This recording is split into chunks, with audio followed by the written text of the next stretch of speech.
Hello, everybody, and welcome back to another episode of Gaming with Passion. I've got a couple of friends here with me, of course, like always. I've got Dylan. Say hi, Dylan. How's it going, everyone? It's your local furry right here, ready to make your day nice and interesting. Oh, yeah. Say hi, Connor. Hola, como stop. And then we got the big juicy over here, Luke. Say hi, Luke. I didn't know that there were two Hispanics. Hi. Yeah, no, that is some weird enunciation of Irish. Jesus See. Christ.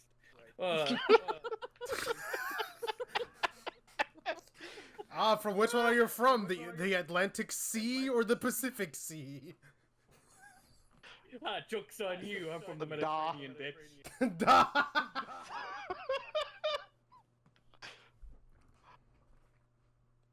Jesus Christ, kill me You are now. a bad guy, does not mean you are a bad guy.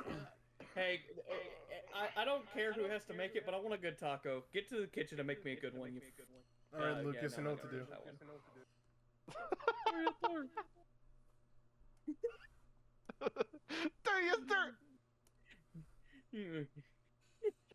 How many people are gonna get a Major Pain reference in a gaming podcast? I don't know, man. Hey, you gonna quote the little train that could next? I might. That little bastard could fucking do it, couldn't he? I mean, he could. He's a goddamn That's the whole fucking point of it. So we are back here with another episode. We got some fun topics, including Switch 2. That is going to, of course, be a lengthy conversation. Not as much as the price, but we'll get there. We'll get there. I can't wait for the shitstorm that's gonna delve into you two. I can't wait to be thumbnail I'm called a sketching corporate out says apologist. everything. Oh, it's gonna be so fun. The thumbnail I'm sketching says everything. Oh, shut up, you stupid whore. Schrodinger's arm. What do you mean? So, Believe in the but process. we are going to start all, I think, with a short one. We're going to talk about some weird ass controllers. We decided to talk, get together and talk about these because, man, oh man, did we grow up in a time where, I mean, have you seen the penis controller? For the I Atari knew you were gonna 2600? bring it up. God Dude, damn it's Donkey Dong before Donkey Dong. I swear to God. Dude, it's the fact that it was it's the fact that it was a DIY controller for the goddamn Atari. Yeah, I mean, So have you wild. seen some? I've watched AVGN's 18 plus episode. Have you guys? I mean, I want to be a cowboy and screwing an Indian woman on a cactus. Okay. That sounds pretty baller. What? Yeah, dude, do you guys not know about that? Dylan game? has Oh, not I have seen one. it. For our little Dylan has Oh not my seen God, it. hold yourself on. a Wild Friday night.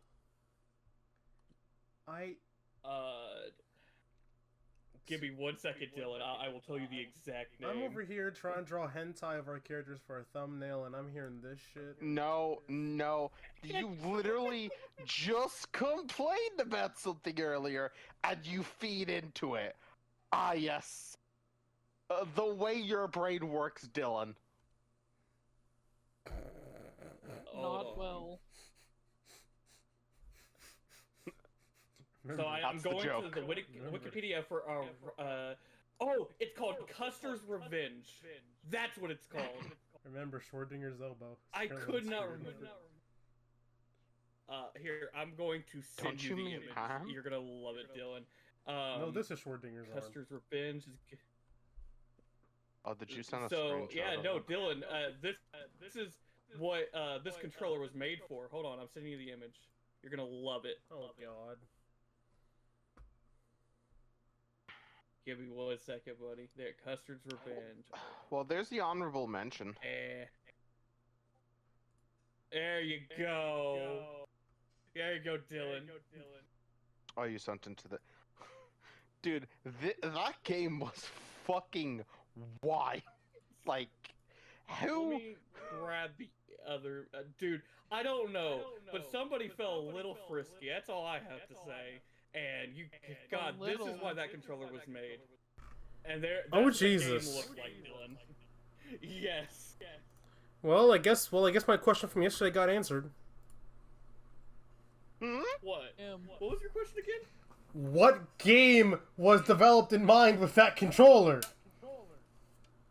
Oh, yeah, fair. There are a total of, hold on.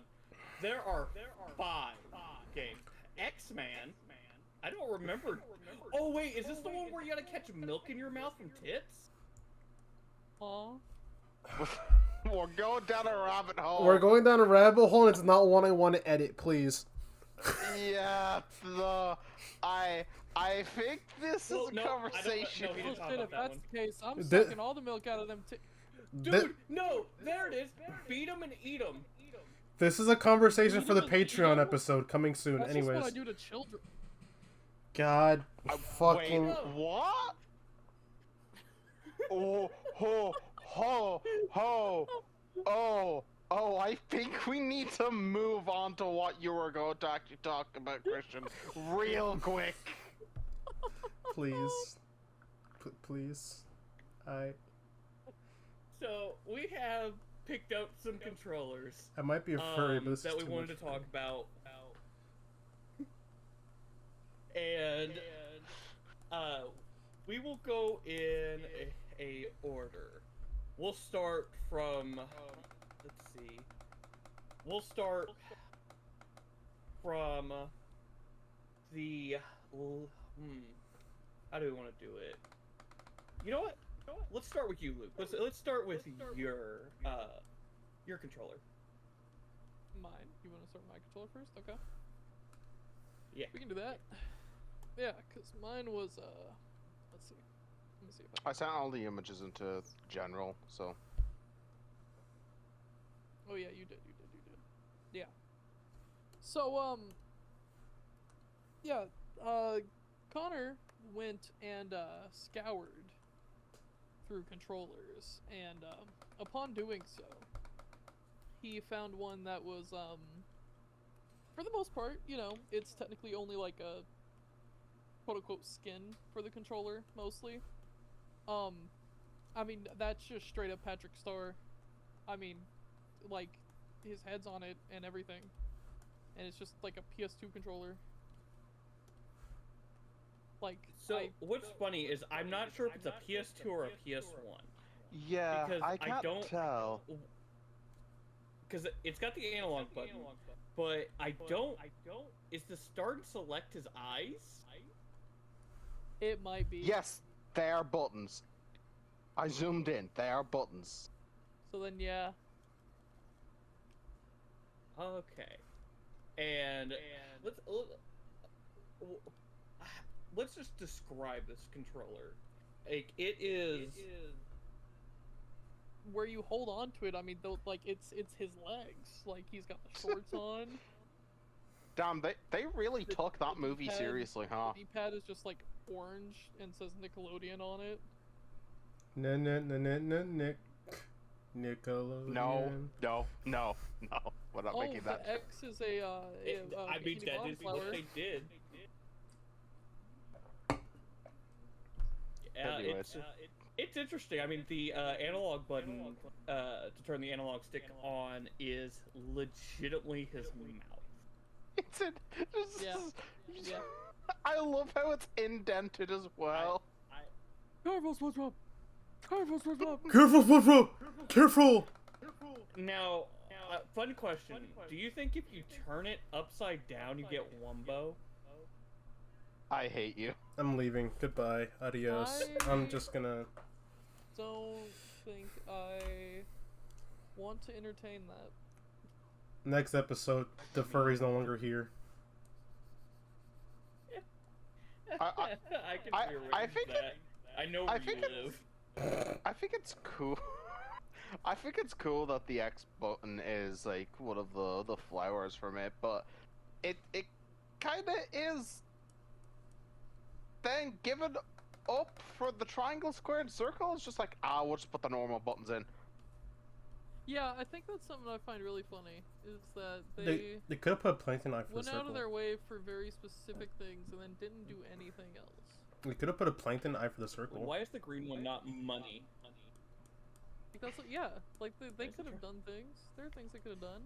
The square, since it's a square, it could have been Terran's, like, head. So what's funny is this is like before Nickelodeon went into their half-assed phase where they just weren't really tried. It feels like. So Yeah. it's weird that this is so half-assed. It's also probably before Man got arrested. Why do I keep drawing Christian Swole? Yes, Pete, my favorite. I mean... That's such a way to a child's childhood. Just tell him, hey, you know why the symbol for Nickelodeon was a foot? It was because the man legit had a foot fetish.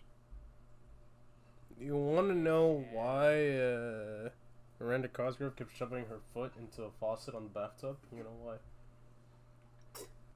Oh, yeah, no, You guys told me to move on. Holy shit. That's what I'm saying. Like, I mean... Anyways. Continue, Lucas.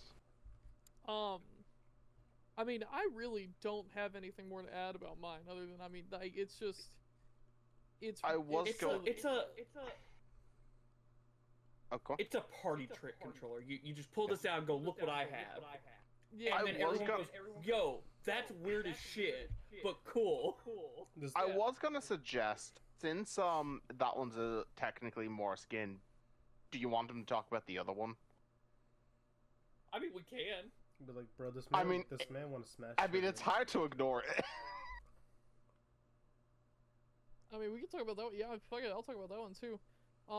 So I think it's supposed to be for the Wii, It's for the Nintendo Wii. right? Yeah. Yeah, so it's a controller for the Nintendo Wii, and, this one's gonna be real easy to explain. It's a ball. Like, literally. It's a ball. It was originally designed for the Wii Bowling. Wii bowling. But the problem is when you look at the image, it has several other buttons on there, meaning it can be used for literally every other game. It Yep. acts like an actual Wii remote. Yeah. Well, It's, do I have a story for you? Now, I'm no genius here, but I don't think you're going to be able to use that for golf. Now, here's the thing, though. There's a YouTuber I watch who's very much a rage Wii Sports YouTuber. He played Wii Sports Golf using that. Because Did he how that actually- professional works is that it is literally you're just shoving a Wiimote up its ass. Are you... Wait. So it's just a... It's minimized just a shell. That's fucking insane. What the fuck? Imagine trying to What do... was even the use point? Imagine trying to play Mario Kart with that. And also, Oh, do you know what's even funnier? He actually got better at Wii Sports Bowling with it. That's fucking crazy. What the fuck? Nah, I was goated. I didn't I need mean, that. if you hold a ball, you can roll a ball. I mean, it makes sense. Also, I haven't seen his shit in a Yes, while, but I think it's a know. Professor? Anyway. And yeah, I need to see his enough. stuff again. I need to see if Beef Boss is still losing at Wii Sports. Beg your fucking pardon. He has a burger meat called Beef Boss. Okay. You know what, Dylan? You opened your mouth. You go to your controller, buddy. Oh, okay. So my controller is the controller for the finger controller for Dance Dance Revolution, or I think actually in this case it's the one in the image is the one for the Konami game that I forgot the name of, which was essentially the same thing. It was actually before DDR. But yeah, Do you want to talk about the woman missing her legs? wait, what? Look at the image. Wait, what? Oh, I don't know what that was for. I think I'm pretty sure that's a cutout for meant to be put. I don't know. Yeah, I don't know.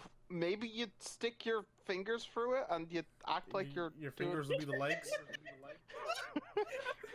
Fingers of the legs. What? You do Yeah, the because look walk- at where the holes are. Yeah, and it's from Konami. Would you expect any less from Konami? I just wanna make sure I get this straight. You put it where?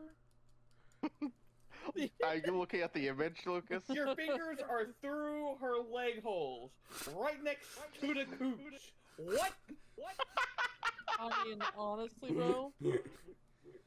I mean, I guess That's that's the pretty closest hands-on. I thought a gamer would get to women. Oh, It's close to no. Okay, Oh Kirito. my god. But no, Dylan, continue. Explain this weird-ass contraption with the finger woman. So obviously you guys know about the regular DDR dance mats, right? Now, imagine causing the same pain for your feet, but to your fingers. Yes, it is really good exercise for your fingers. Anyways, With less buttons yes, and I have a funny story about Or- this controller. or movements. Because all you get is up, down, left, right. Yes, so I have a funny story involving this controller. Go So my on. mom used to work at a daycare, and I would just be in the office when I was a wee little lad. And I would go onto the Nickelodeon website back in the day and play that one SpongeBob game that was top down and you had to avoid the fishes. Oh my god. I used that controller because the arrow keys were broken. What?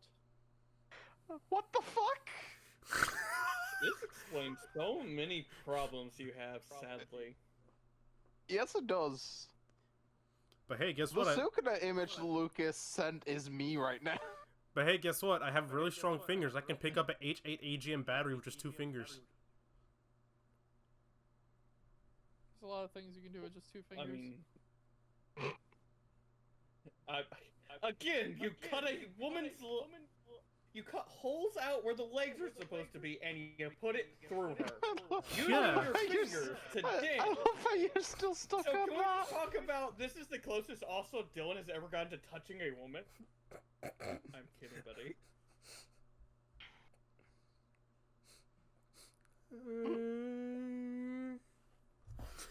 Anyways, He So, died. anyways, my phone number is. Fine, buddy.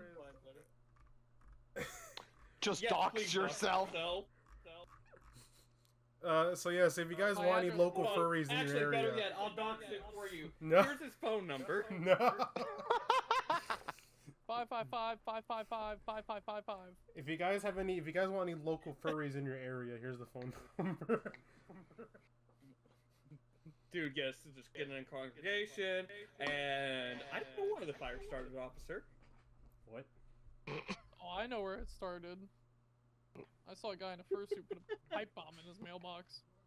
Also, Christian, I'm giving you a V-neck shirt. For some reason, I heard Irish music coming from a car driving away from the scene of the crime. Shamal, what? Did somebody say dumpster fire? Me after I've lit a wreck Oh. on fire. Jesus Christ. Instead of the Connor, IRS, go to it's your the controller, IRS. buddy. So the one I wanted to talk about was the it was for the original PlayStation. It is the Wu-Tang Shaolin style controller. And Yeah, Wu-Tang. I actually pulled up the info for it real quick, and I'm gonna read through this. It is a controller that was designed for 3D fighting games. Really? What? Yes, that's And it was- right. It was for a Um, game that featured the real life rap group as playable characters. Yeah, what was that game? That was What? what was it? It was Wu-Tang something. Give me So what one you're saying is I second. can bust someone I with know bars exactly while what busting the game. bars? Yes, unfortunately. It was essentially Def Jam before Def Jam. Yeah, it became popular because it had like 4 players to play against each other. And I want it to be known, the first thing that popped up when I searched is Shaolin Style. Wu-Tang Shaolin Style was the game. yeah, I had said it out loud. The controller for Wu-Tang Shaolin Style. But it has the same buttons as the PlayStation controller. However, the issue is they don't have the thumbsticks. Oh yes, 3D fighting game without thumbsticks. I mean, you would be shocked on how many games use that. I want to use this for Xenoverse 2. I mean, most Jesus Christ, What the hell? a lot of players prefer the D-pad for fighting as well, which has always been strange to me considering how fighting games were originally done with fight sticks. It's just Don't make the joke, Well, but don't fight make the sticks are joke. Just Fight to say, sticks are more precise than what the a stick for a controller is, because the stick has too many. It's more of a gyro, whereas the stick is more pinpointed on control. Well, hear me. Yeah. Well, hear me. It's the same reason why a lot of melee players notch their controllers for the mains they play. It's just consistency. Oh, you mean the community that sucks dick, and is the reason why conventions have to go through Nintendo now for contests? That's so stupid. No, But no, no, that's because Nintendo being assholes. No, But no, anyways- it's because between Melee and I won't say the other stuff. I'll tell you off air on that one, because I actually found out a little bit more that Nintendo kind of, like, the Smash crew was doing a lot more than just smashing on the game, let's say. Oh God. Uh-oh. But just to leave it again, it was for the Wu-Tang Shaolin style game. So the only buttons it has is the D-pad, the X, square, circle, and triangle, and start and select, and it's in the it has the bumpers as well, but it's in the shape of a W for Wu-Tang. It looks like it would have. It looks like it would have been really fun to try and hold. Let's actually see. That's the one I'm curious on. How much this thing costs? Oh, here's It's a combo vintage. pack. Let's find out. It you'd be surprised. I think I saw. Oh, 1,200. The controller's Yeah. reaching up to $800. Ah, hey, I found one for $239. Oh, Okay, well, not terrible. that's considerably cheaper. There you go. Christian Church says Fadax. I forgot you're still doing the thing. Yeah, that's right. Yeah, he needs Dude, to shut up. Shut up.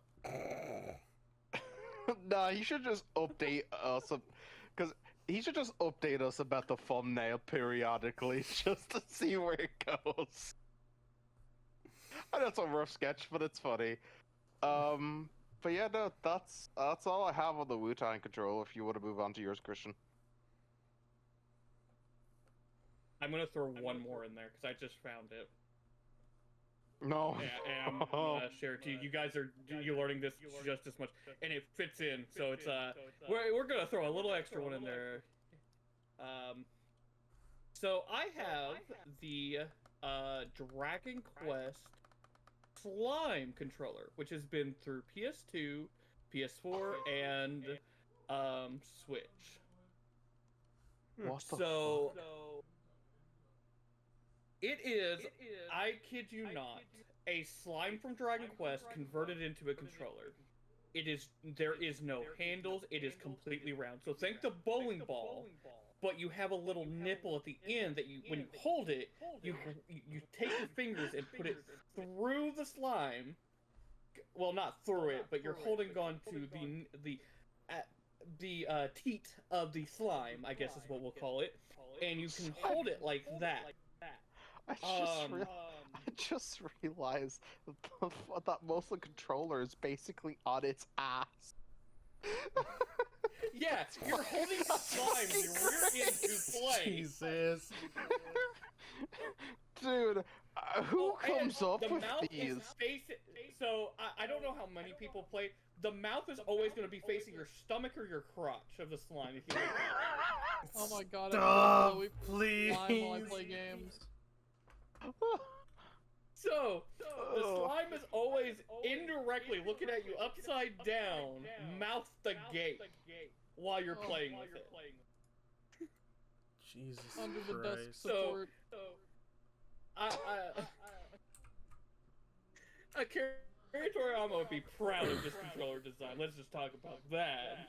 But you can play it on the Switch, the PS4, and I think the PS2. I think the PS2 was the King Slime version. Let me see. I just saw the other one you sent in. What the fuck? Yes. So the other one, we'll go straight to it. It's for the it's Dragon Quest Monster Battle Road Victory controller for the Wii. I'm highly So concerned. it is think of a fight stick, but instead of a stick, you have a sword. You've got a red button and a blue button, and then you have all the control buttons for a Wii. Is that a track racing prepped Ford Ranger? Anyways, sorry, continue. Fuck. This controller, it plugs into the Wii remote, and what was this game even? Like, I don't remember it, but dude, I don't know how to describe it. It's a controller. You guys got any words for it? Cause I don't know. It's beautiful. Honestly, if someone didn't know it was Dragon Quest, I would have honestly said someone would have made a Green Ranger reference. I was gonna say it looks like a controller for Legend of Zelda or something. Yes, blue sword, green. I mean, do you guys have any more questions with these controllers? Oh god, no. How much is the Dragon Quest one? Oh, Dude. that one? Hold on. Let's see. I have found it for $190 in box still. I'm seeing around about 200-ish. Oh, that's not that bad. No. Especially with like what kind of controller it is. I would have thought like it might have went up more. It looks like it was only released in Japan, so I don't know if it would work on a US console. Well, no, if it's for the Wii, Being it just the- uses the standard Wii connectivity, probably. Yeah. Well, I know the Wii itself with games is region locked. That's why I was like, I'm not entirely too sure. Yeah, because the Wii said fuck you for region shit. So, fun fact, this Dragon Quest game, we never got in the West. Oh. This is the first time I've heard shit. of this one. Yeah, so I'm not too sure. It looks like it uses card combat. What is this game? You know, I wouldn't have gotten card combat from that fucking controller. I wouldn't have either. Yeah, honestly. Roadrunner lets players use cards to summon Dragon Quest monsters out onto the battlefield. The Wii version includes 4-way local multiplayer support as well as Wi-Fi connection support. Tournament mode. Oh, this is also with feature the arcade version. DSi owners will be able to download a color code scanner app. Huh? This is a game I'm gonna go down a rabbit Why is hole it with. picking up the cool shit? Should I have a stroke during that? Because people like you exist. What do you mean people that can be this? Well, let's just say we ain't in the same class, that's for sure. Short You're a bus little be damned. further down the hall. Well, Hey, guys, leave me out of Lucas, this. you're shorter than me. I wasn't talking about you. Yeah, but Lucas, you're shorter than me, so, you know. And? I just found a keyboard. Wow, shit, here we slime just on roast it. me, damn. So I'm just sending an image into chat, just completely unrelated. Just I was checking on something. There you go. We can talk about that later. You'll notice why I sent the image. Oh god. What? Why Is it the level 100? Yeah. I got a notification on my phone. I wanted to go check it out, and I just... Yeah, we're gonna leave that there. I am the master of all the martial arts. I'll throw you against the fucking wall. Okay. So after all this controller talk, it's got me thinking, what have you guys been playing? We started with Connor. Connor. Wow. Hey, Luke, I'm sorry. I forgot your name starts with a C. And wait. Man. Just have a stroke? Man. God damn, today really is a stroke day, huh? You smell toast? Hey guys, my right shoulder hurts. Oh no. I need to... Hold on, let me get some butter and jelly. Anyways, Let me go get on, some Christian. Vicks. So, Luke, we started with you. So, Connor, let's start with what you've been playing. So first off, for games that came out, I'll start with when it came out, I started playing Assassin's Creed Shadows.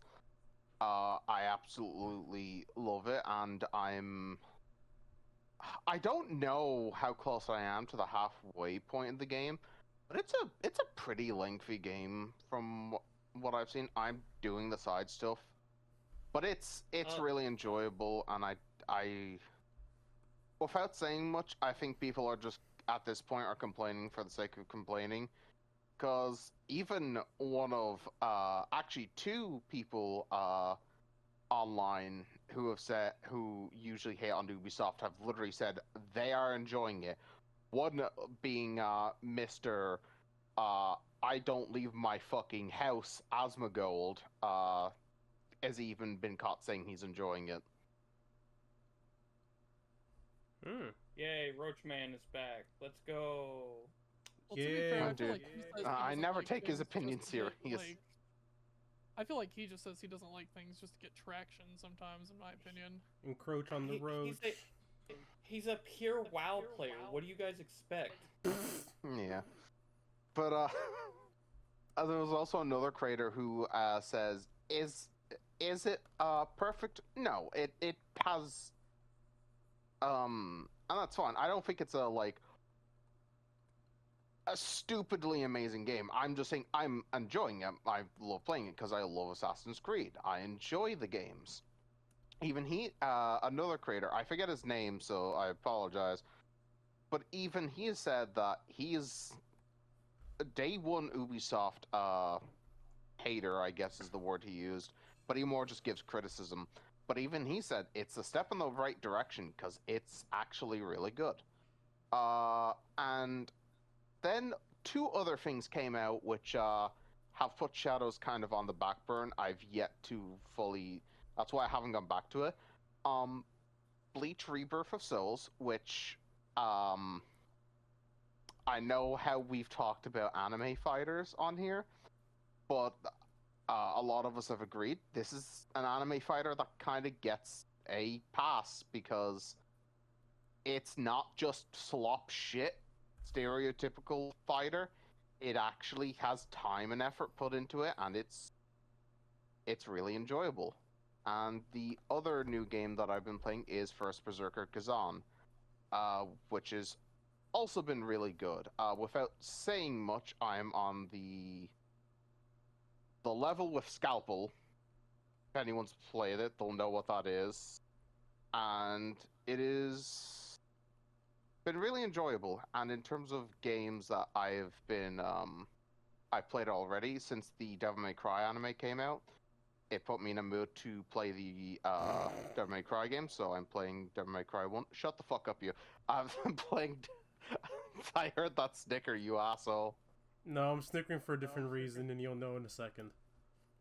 Oh, dear God. But I've been replaying for Devil May Cry 1, and then with Christian, me and him have been finishing up our Borderlands 3 stuff.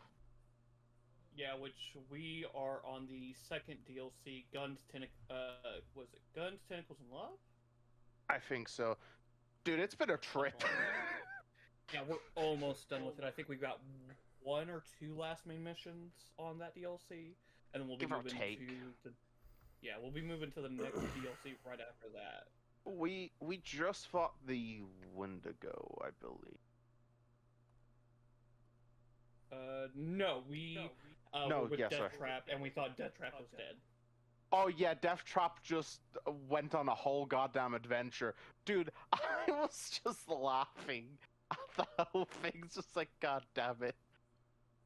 Yeah, Oh, by the no, way, it- the clip where I fell, by the way, when I screamed, I sent to PlayStation chat earlier, because I said I clipped it.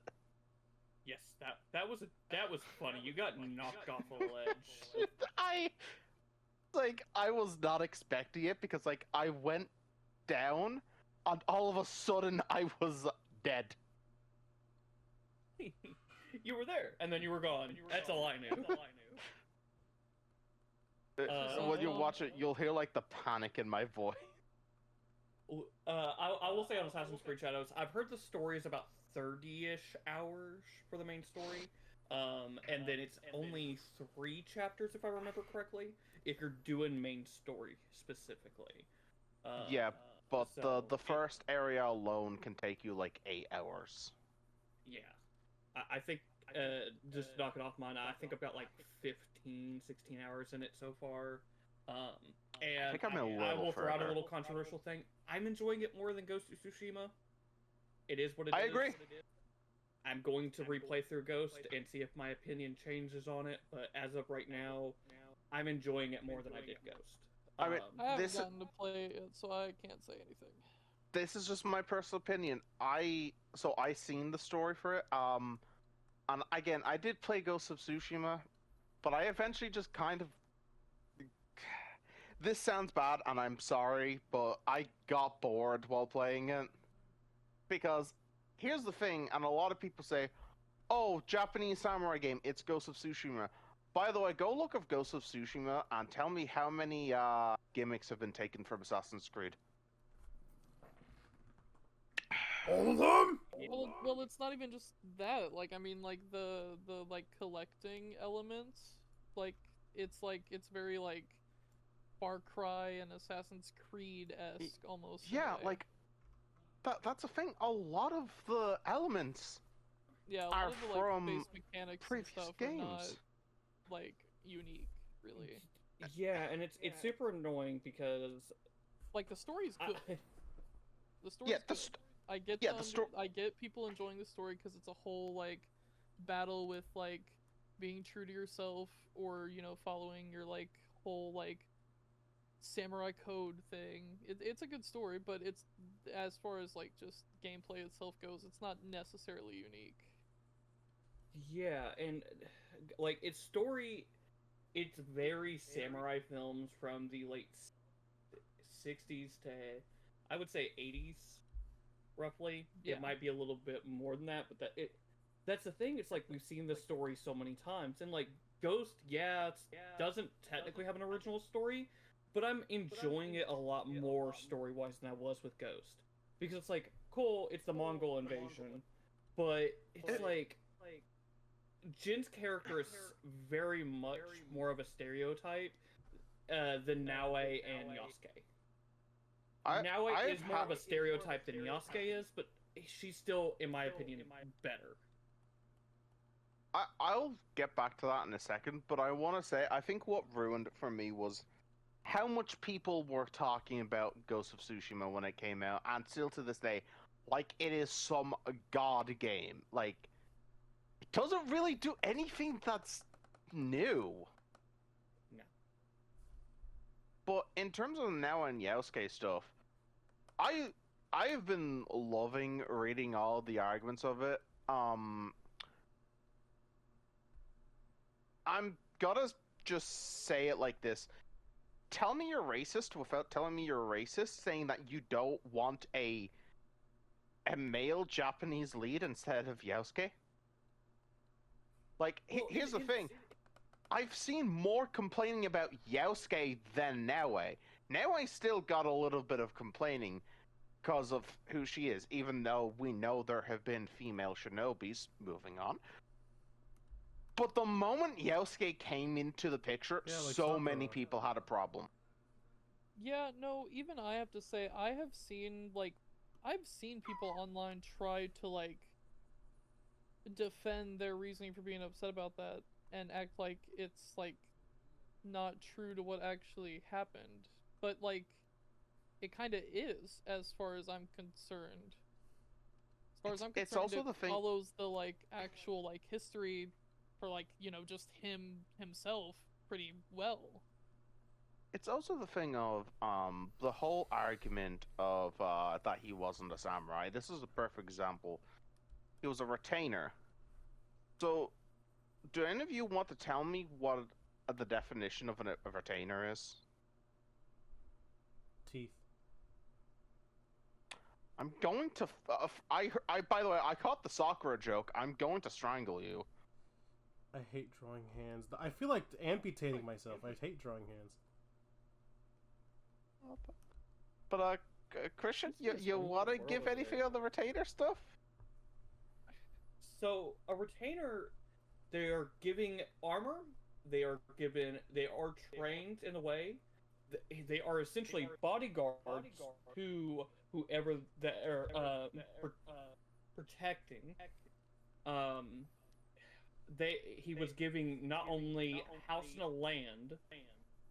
There's so much to it that it's like there's no way that he wasn't a samurai, because also during Nobunaga's time he was Nobunaga was known for changing things that were staple, including how samurai were tied to royalty and essentially money, and Nobunaga kind of changed that, and no one liked that.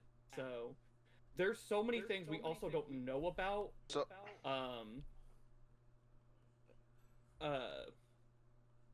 Yasuke, that it's like that's the one thing that upset you. There's so much we don't understand, and I don't think it's right to just turn around and go, "Oh, well, that's probably wrong." also, Yeah. if you look it up, just to say, a retainer refers to a vassal in feudal Japan, usually a samurai providing military service. That is the official definition of a retainer back in ancient times. Yeah, so by legal rights, he was a samurai, like So legally. the argument of that he is not a samurai. Oh no, I mean, Again, you can here's argue that. if he is or not. Dude, people are so Hmm? dumb. Oh, you can Well, argue and my if thing he is- People is. are stupid. It's like you can argue if he is or not, but again, as Christian just said, we don't fucking know. So stop claiming that he isn't. We don't have this info, and we never will. So just enjoy it, please.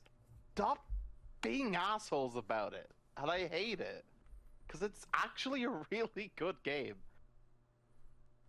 Yeah. Oh, it's absolutely stupid how people like think it's okay to say all this shit and not understand things.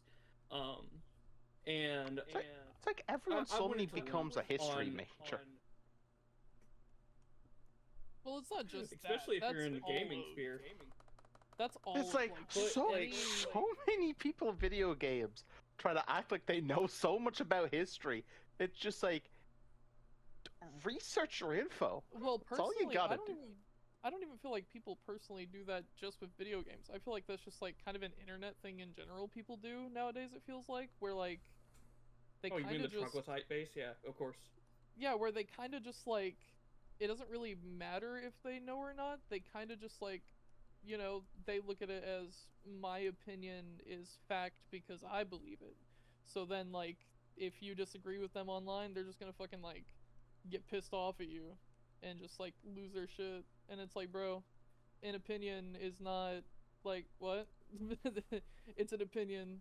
Everybody's got their own. You don't gotta flip your lid over this. What are you doing? I can Look, actually see. say this. Ironically, I've heard my stepdad say it a few times, and I've heard it before. Opinions are assholes. Everyone has one. No one gives a shit. Yep. Yep. Yeah. But like going back to what you were saying, Luke, about and even Connor mentioned it. It's like everyone blows out of proportion about representation in games. I think representation is an important thing, but I think it needs to be done right. Yasuke is one of the reasons it's done right. There is bad I mean, look at a game like Dustborn, which is an extremely bad representation. But people act like Dustborn is the norm when it's not really the norm. And it's like, okay, a great example of something more recent, which is more of a movie, the Snow White movie coming out. And no one liking it between the actress saying what she said, the whole dwarf thing, because, you know, instead of using actual people with being short, and they use CGI, which Peter Dinklage called him out on, and it's like this whole idea of representation backfiring because they want to be inclusive without understanding, where it's like, Yasuke was a real person, he existed and all that. What is so wrong with including somebody that actually existed in history? And what's wrong with that? I get it if Yasuke back in the past was a Japanese man and was changed to be black. I could argue, like, why did you do that? That is a stupid reason. But it's not the case. And for them to turn around and act like, oh, everything's woke now, and it's like, I think in a way there is a lot of, I guess, wokeness, but it's done in more subtle and weird ways. And it's like, my perfect example of this is, I love Dragon Age Orlocust. I actually think it's a really good game. There's a character in it that has a conversation, and I've actually talked about this recently with a couple of people, that I feel like the game is good, but where everyone brings it up is this character talks like she's from the real world in a fantasy world. I would have changed the word and verbiage they use, because it's trying to repeat something from Dragon Age Inquisition that I think was done masterfully about a gay character that no one bitched about, by the way. But it was done in a way in the original, in Inquisition, that Velgard fell flat on because they were using real-world terminology that doesn't fit for a fantasy world, where they could have just readjusted the words. Exactly, like how Naruto said, "Are you a transvestite?" I love that clip. Like, he just outright. He's so innocent about it. That's what I love about That's it. from the Blood Prison movie, I believe, where he just looks at the characters like, "Are you transvestite?" and she just hits him. Like there was no malice behind him saying that. He was just so innocent.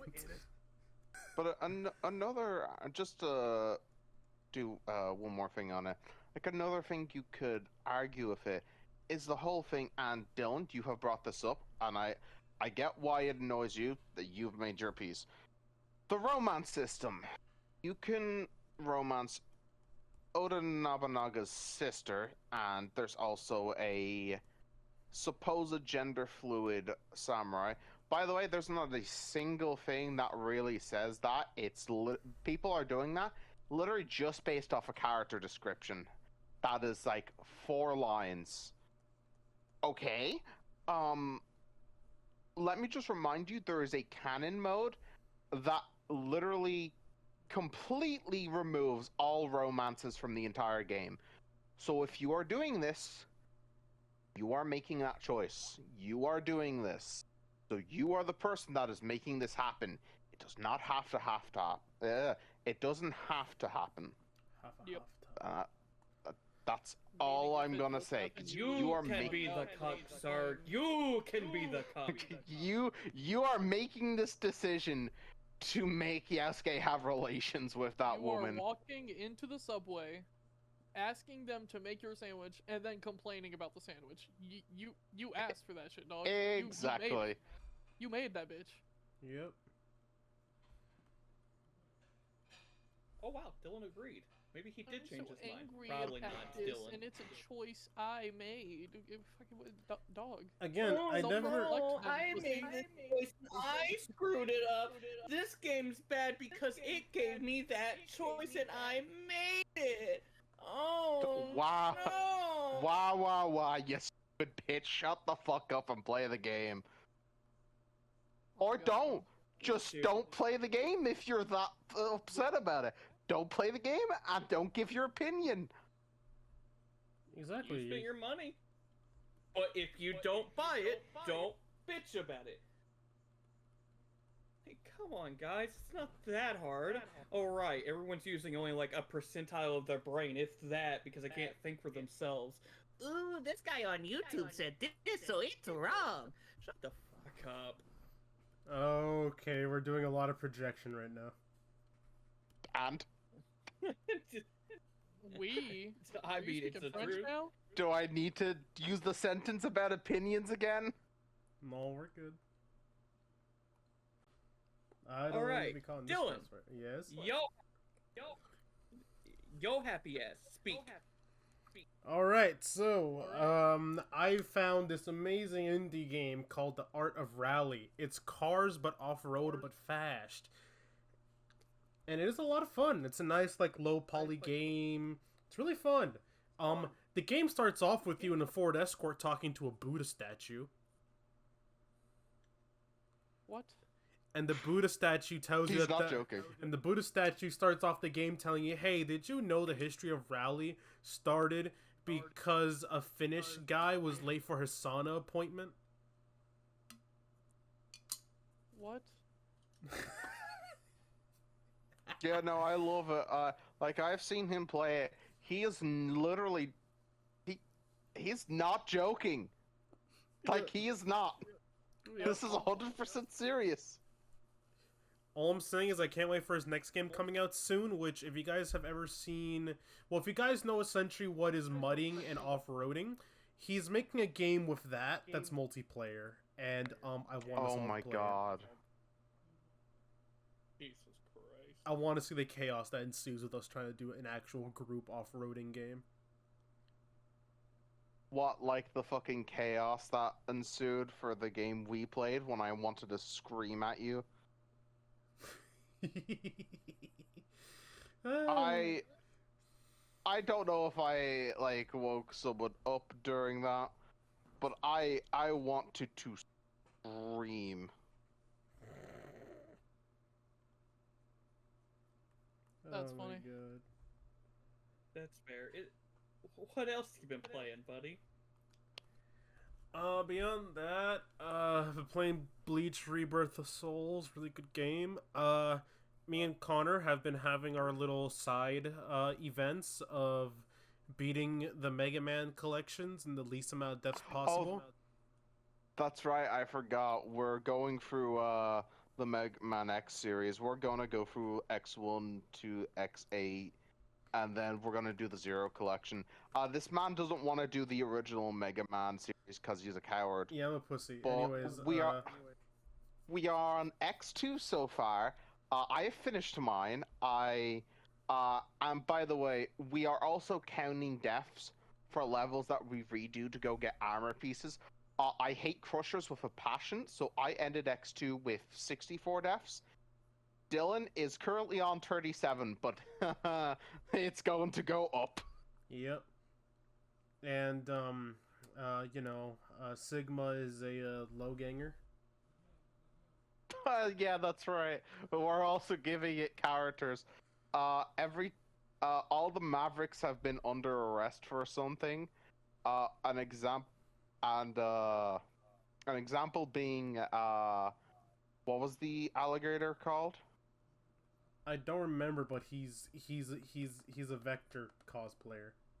Yeah, he's an Australian cosplayer who's under arrest for impersonating Vector the crocodile. We must find a computer room. And Jesus Christ. also, Dr. Light is an alcoholic that built X while he was drunk, and that's why all the armor pieces are scattered around. No, I told you it was because of a very highly advanced algorithm called He's also Spin the Nappa. Wheel. He's also Nappa for some reason, because that's the voice this man defaults to 90% of the time. I mean, when you it's got very one good one, easy you and go to the funny good to one, do. You know what I mean? What'd you say, Lucas? I said, when you got one good one, you go to the good one. You know what I mean? Anyways, continue.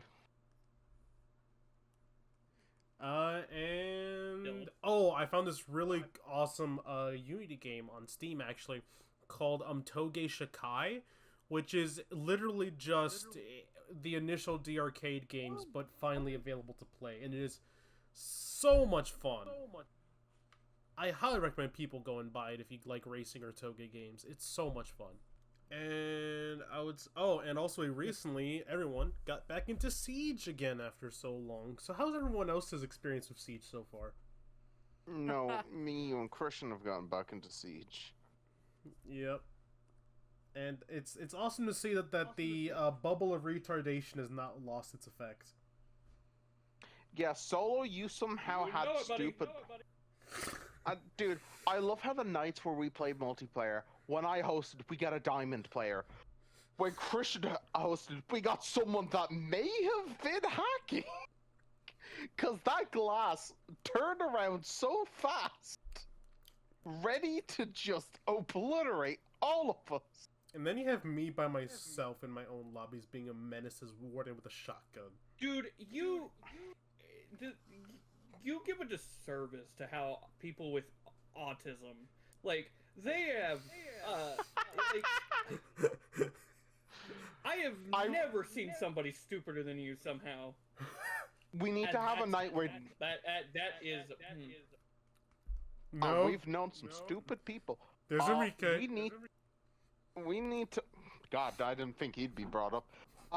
We need to have a night where we have Dylan host and just see what happens. Oh no. We do. I'm telling you right now, my lobbies are interesting. Fucking shotgun sledge. Oh my god. But yeah, that's... Wait, no, didn't you host when we ran into that lobby with the other two guys where the fuse definitely was not a smart person? Yes, I think we did. I think that was when I hosted. It was during Hostage, right? Yes, yes it was. And the fuse killed the hostage. Oh my god. I love it. I love it so much. Oh, yeah, we sadly have problems. We need to have a Gaming with Passion Several. game night. Live stream. We need to do no. that. Also, if anyone wants I mean, us I'm to down. record the Mega Man X shenanigans, leave like 5 likes and we'll do it. I mean, I am downloading Call of Duty Black Ops 6 on my How about on 3? my PC. Oh god. Oh god.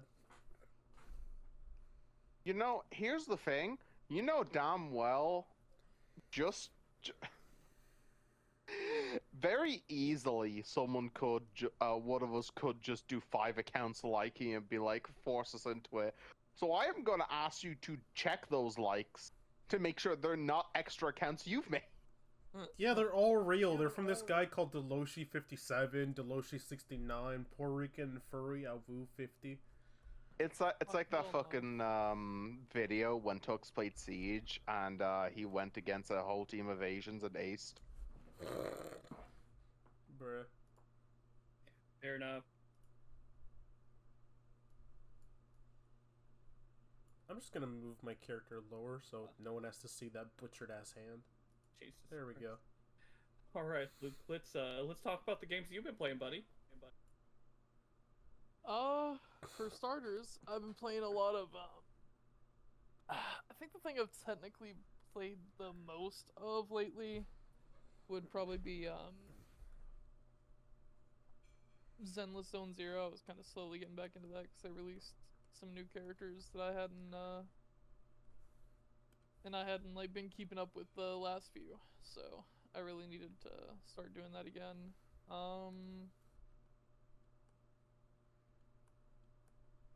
Other than doing a lot of grinding on that, I've played a bit of, I started up a Resident Evil Village like about a week ago, I think. About a week ago. Okay. I've gone through it before as at least as two of you know. I don't know if Dylan would have known that for sure, but I know you guys would have known. And honestly, I forgot how much the area where the baby shows up bothers me before the baby even shows up. Oh yeah, that is a Yeah, fun level. The area is so like PT, like it's unsettling. I watched him play it, and like the moment it popped up, he was just like, "Wait a minute." I just sat still Nope, and I nope, was don't like, like that. Nope. So much nope. yeah. Other than that, there's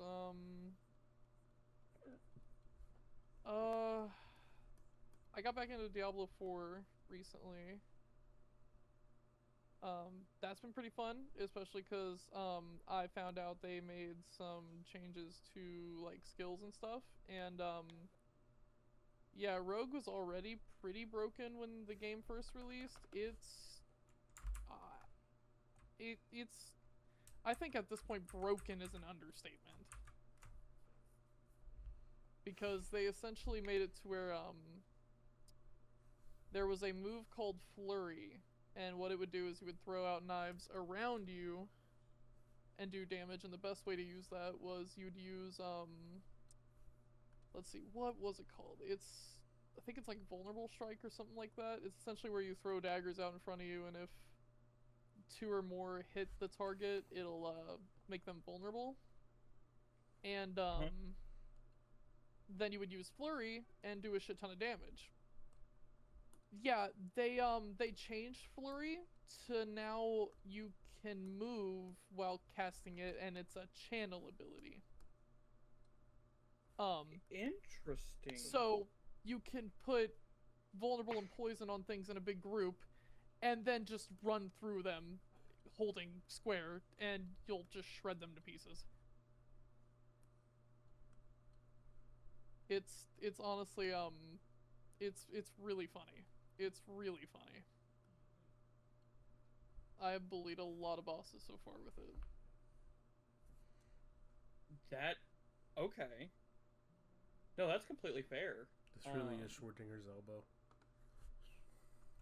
You're still on the. In Thought I fact, can't see. Christian, we should actually just because I think it'd be really funny. At some point, we should play Diablo 4, and we should just both make rogues and do like just the exact same like shredding build, and just destroy everything. See how much damage we can do. I mean, if you wanted a third, I could join you for that. Oh my god, that would be awful. 3 That sounds rogues doing the beautiful. same fucking build. Oh my god. Jesus. That sounds absolutely beautiful. I cannot lie about that one. So, anyways, I started blasting.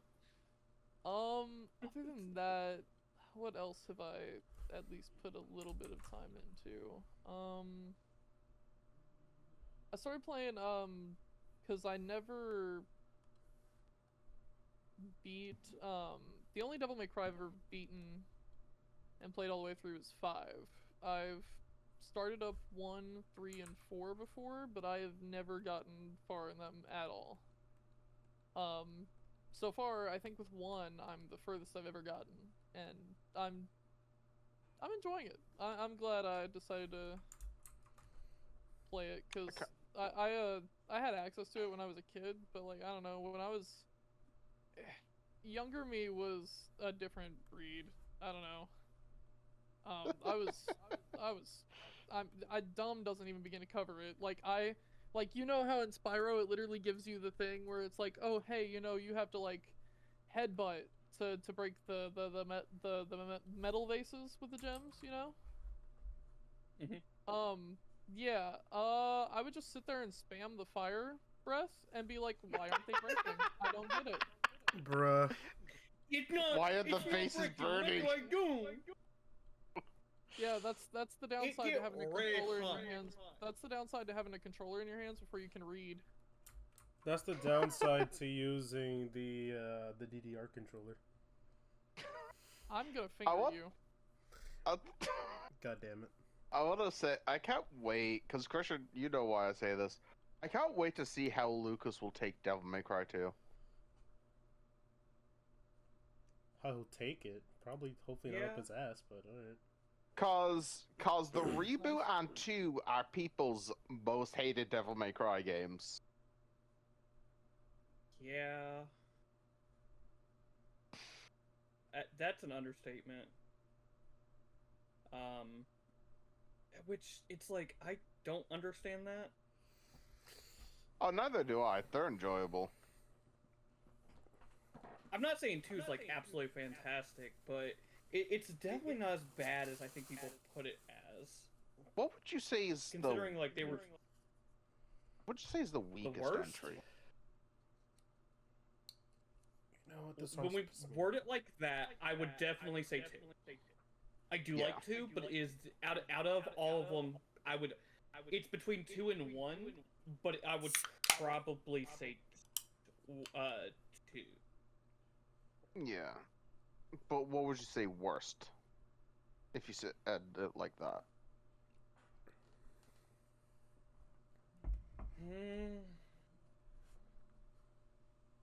Worst? Oh, that's a fun one. Outright drops 5, causes a riot. Nah, bro, Devil May Cry 5.5.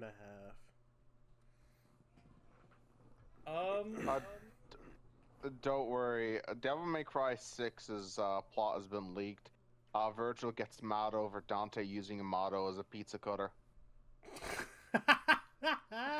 I saw a video earlier that kind of had that whole conversation, just for a little bit of context, and I could see that being an actual plot. Brother. I'll have to send it to you later, Dylan. You'll enjoy it. Yeah, that was a funny bit. Like, when you told me that, I was like, dude, yeah, I could see that happening. But I love the video. I love the video because it's just Virgil being like, "How fucking dare you, you little shit!" And Dante's like, "Just calm down. It's just a sword, and Bruh. it was only one slice." I would. Luke, are you done with your games out of curiosity? Pretty much, yeah. Cause I've been having one of my Frost Arts ADHD Cool. burnouts, so it's Big really Frost hard to Cool, stick on a game for a while. yeah. Alright, just for So that. that's kind of Okay. those are kind of the things that I've been doing that I've been most likely to go back to at the least. So yeah, I'd say I'm done. Okay. So Connor, with you asking that kind of leads into what I've been playing, and I think worst, I would have to say Devil May Cry 1. It's a great start for a game. So, now, this will depend when I go back to 2. So, this is on the idea that this is what I'm playing right now, and how I feel about it. I just did the Griffin fight, and finished him off, and that boss sucks. It's really very bad. like I love And- 1, but I agree because 2 was improved on in combat. 1's really jank. Like it's Yeah, and I mean, Yeah. like it is I the start of find the series, and that's where I'm trying to keep an idea. I will say cuz Alistair is basically just sword combat. I do think Ifrit is done very well for its combat. I've been enjoying that. I don't feel like that's as jank. Yeah, And the then gauntlets grenade are pretty launcher. Cool. Christian? I'm a big fan of using those gauntlets. So like, what I'm gonna say personally is like, Devil May Cry 1 is like Legend of Zelda 1. It's getting an idea, it's forming, it's like, okay, this kind of like, this is the idea we've come up with. Yeah. Devil May Cry 2, in my mind right now, when I go back to it, will be maybe different. It's the Zelda 2. Yeah, where it I tries agree. different things. So, I don't know, but like I'm almost done with Devil May Cry 1. I'm on, I think, mission 17. Um, if I remember The correctly, main so game there's is 23 missions. yeah, it's 23 missions. Because Lucas has actually asked about that, and So I looked it up. Yeah, it is I the think- longest Devil May Cry game. Yeah, is that the only Devil May Cry game with more than 20 missions? 2 might have a little bit more. Yeah, actually, Okay. 2 might be shorter. I don't remember. Because I Devil know. May Cry 3 has 20. Yeah, because 3, 4, and 5 are all 20 missions. I know that. I think 4 is 20 Yeah. missions, actually. I have to double check that, but.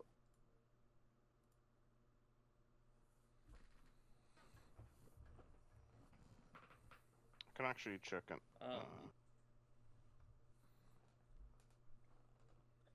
But the other big thing I've been playing, and poor Connor, your head from it. I've been really playing Master Duel again. And the also- deck I've been using. Devil May Cry 2 has 18 Dante missions and 13 Lucia missions. Okay. I have been playing a ton of Master Duel, and I have been using a Ubel deck. Specifically, I Ubel and the hate new you. Exodia support. And it has been really good in rank, and I absolutely have just been.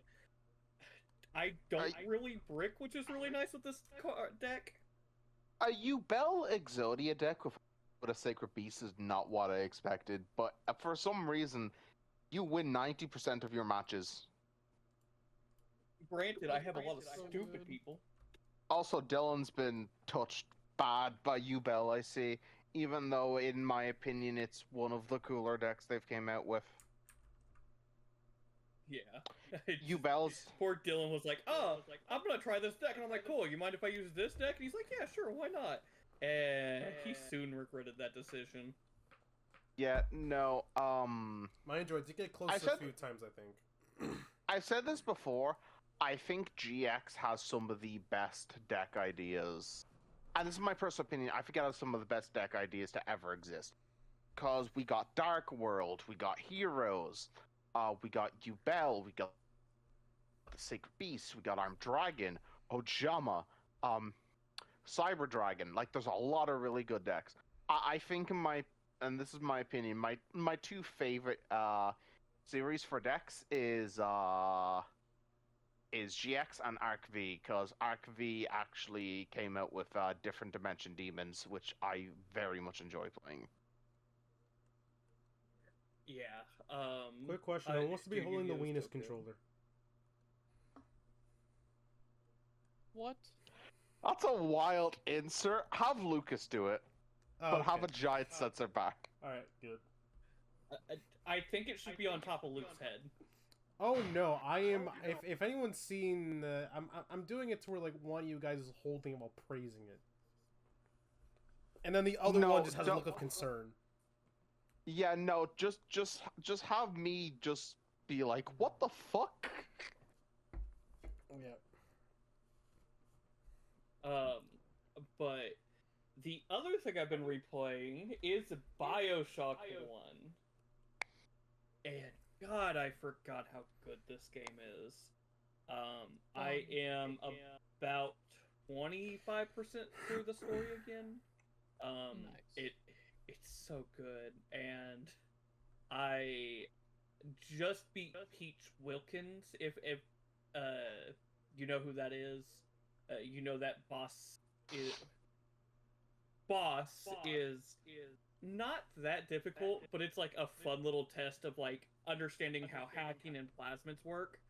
So it's like really, really unique. You said you're going for the good ending, right? Yes, my first one will be the good ending. Because I'm gonna try to platinum the game, but that's gonna be a tall order to ask when I have to run through the game on the hardest difficulty without using a Vita chamber. So, yay.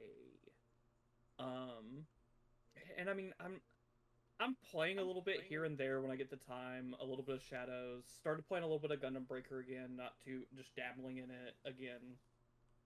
But like the big thing I'm excited for is yeah, Dylan, we went through a rabbit hole last night.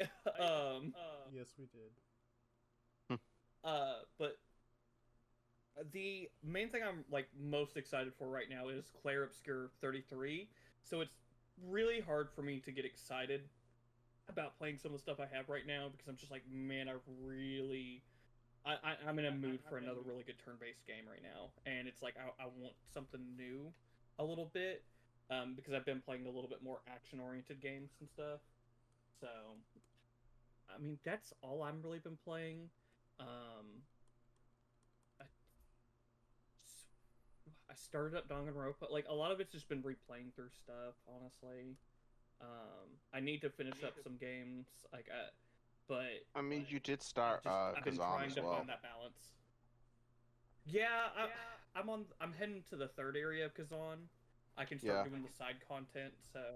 Which people can claim the third boss is the first true test. And well, yes, I agree. I still think how much people were complaining about the third boss was deserved, because I didn't find him too bad once I got him down. He definitely took me the longest tries of the first 3, but once you know how to deal with him, he's not that bad. That's fair. He's the boss he's the boss that will make you learn how to perfect parry, basically. Because if you want to avoid damage from him, just perfect parry him. Gotcha. I heard he got nerfed from what I've been seeing. Because he was like... So, I will say the most recent update actually did nerf a few other bosses. I don't think they needed to. Because every single boss that was nerfed, well, most of the bosses that was nerfed, except the one for the scalpel mission, which I am on, I haven't been like, they don't need to nerf it. The water boss, was it annoying? Yes, that is the one that has taken me the longest so far, because it does chip damage, and no other boss does that yet. Other than that, no, I don't feel like they needed to really nerf much. I feel like it's fine. Like, I'm in mid-game, and I've been like, it's a good challenge.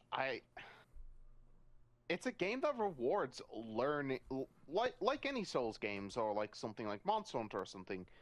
It's a game that rewards learning the attack patterns and adapting and getting used to it and figuring out ways to beat it. Repeatedly smacking you into a wall. Learn, bitch, learn. Dodge. Dodge, Gohan! Dodge! No, it's the Think Mark Think thing, but instead it's Christian, you'll love this. It's Christian and Radon. Oh no. What happened? No, Christian for our Elden Ring run right now, for our player run with our friend Jace, he is the epitome of fight me. Oh yeah, I'm just running around Radon and yelling at him to fight me. Yes, he is our tank. He has a Fight shield, me! and he is just poking at his ankles repeatedly until he dies. We have gotten close, but he then targeted the host and said, "Alright, bet." Or he then targeted me, which I was the healer, because our strategy is Christian is the tank up close to keep him on him. I keep Christian healed, and Jace is the obviously our mage. I'm the white mage, Jace is the black mage. Sorry, I'm looking at the sketch of the thumbnail again, and just the character in the background.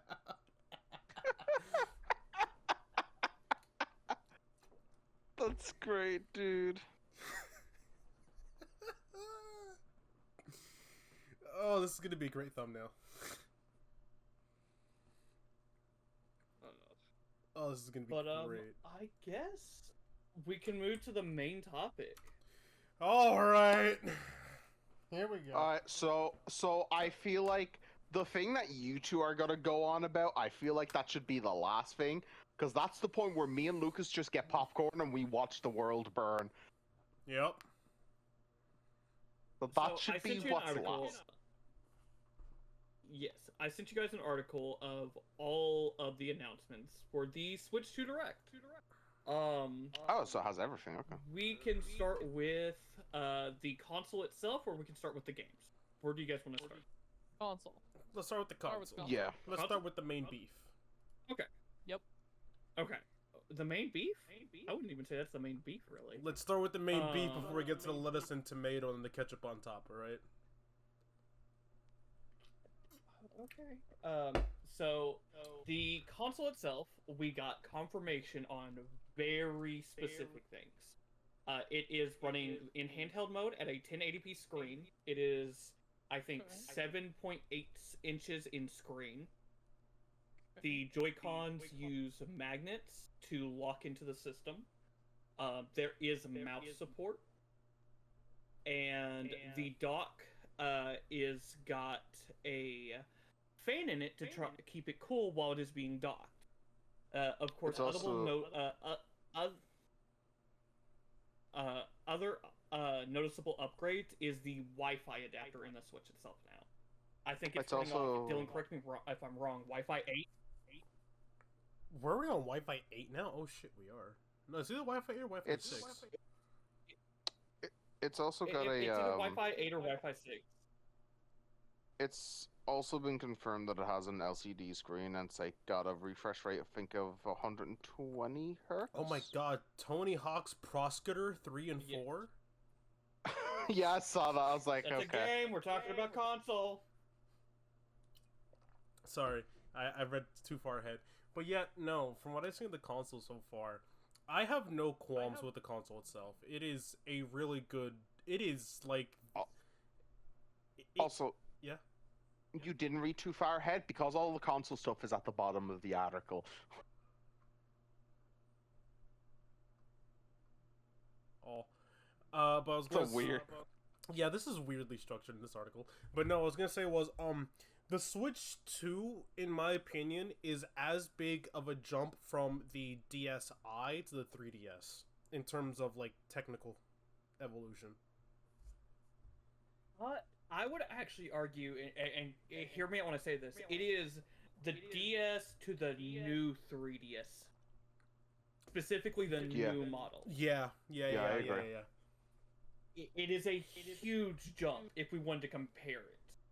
And between having 120 frames, like Connor said, on select games, the dock also supports up to 4K 60 if it is docked. So like there is a lot of upgrades to this that I know people aren't gonna like hearing this, and Dylan, you might agree with me on this.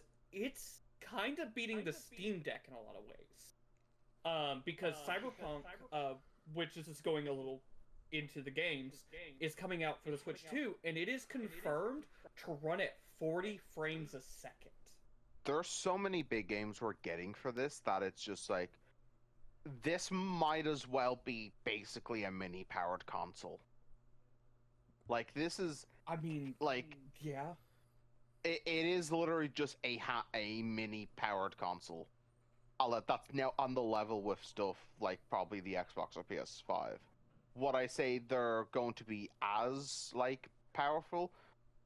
No, obviously, because it's still the Switch, but it's a pretty powerful handheld. Yeah, because I hate that so many people argue... Hold on, I'll be right back.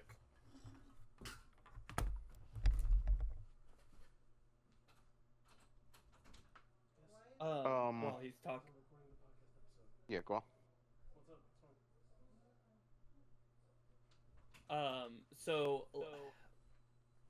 it is such an improvement. It's wild to me. Anyway, sorry because about it's that. like the speculation that it was going to be on par with PS4 PS4 Pro. I actually think it's going to be closer to the Series S model for Xbox. Yeah. In terms of what it's trying to shoot for. And I like it because, again, it's no secret that Nintendo lately have been kind of assholes with like the whole Palworld stuff going on and all that. But like, as much as that's going on, I'm excited for this. Like, genuinely, like, go on. Fun fact, speaking of Palworld, do you know Palworld's open to putting their game on Nintendo? I mean, they already have another game Yes. coming on the Switch.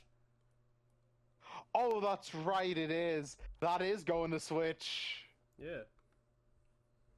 We'll get to that in a minute. But continue what you were saying before I interjected. Oh, what I was gonna say was, like, I'm somewhat annoyed when people talk about, oh, like, it's doesn't have as, like, yeah, it's good, but the quality is still only as good as a PS4. You have to remember, this is probably this is in between PS4 Pro and PS5 quality, in a device that could still arguably fit in your pocket. Mm-hmm. Right, and that's what I was saying. It's more comparable probably to the Series S, which is This a probably- lower version of the Series X. This also probably means, and this won't be for a very long time, whenever they do get to their next console, whenever that will be, that will probably mean their next handheld console is probably going to be on par with all the other consoles around at the time. Yeah. Because there's no way they pull off, oh, if, say, for example, PS5 ends up going to PS6, there's no way they pull oh, this is going to be as powerful as PS5 Pro. No, that bitch is probably going to be on par with current hardware whenever they do in main one, but that's just speculation. Yeah, because here's the thing. Main, like, console hardware, yeah, that's kind of stagnated, but mobile hardware, which arguably the Switch started, has come so far. Yeah, and not only that, and this is just me. When you think about it, with how often we get consoles, technically the hardware isn't as big as a jump as usually handhelds get.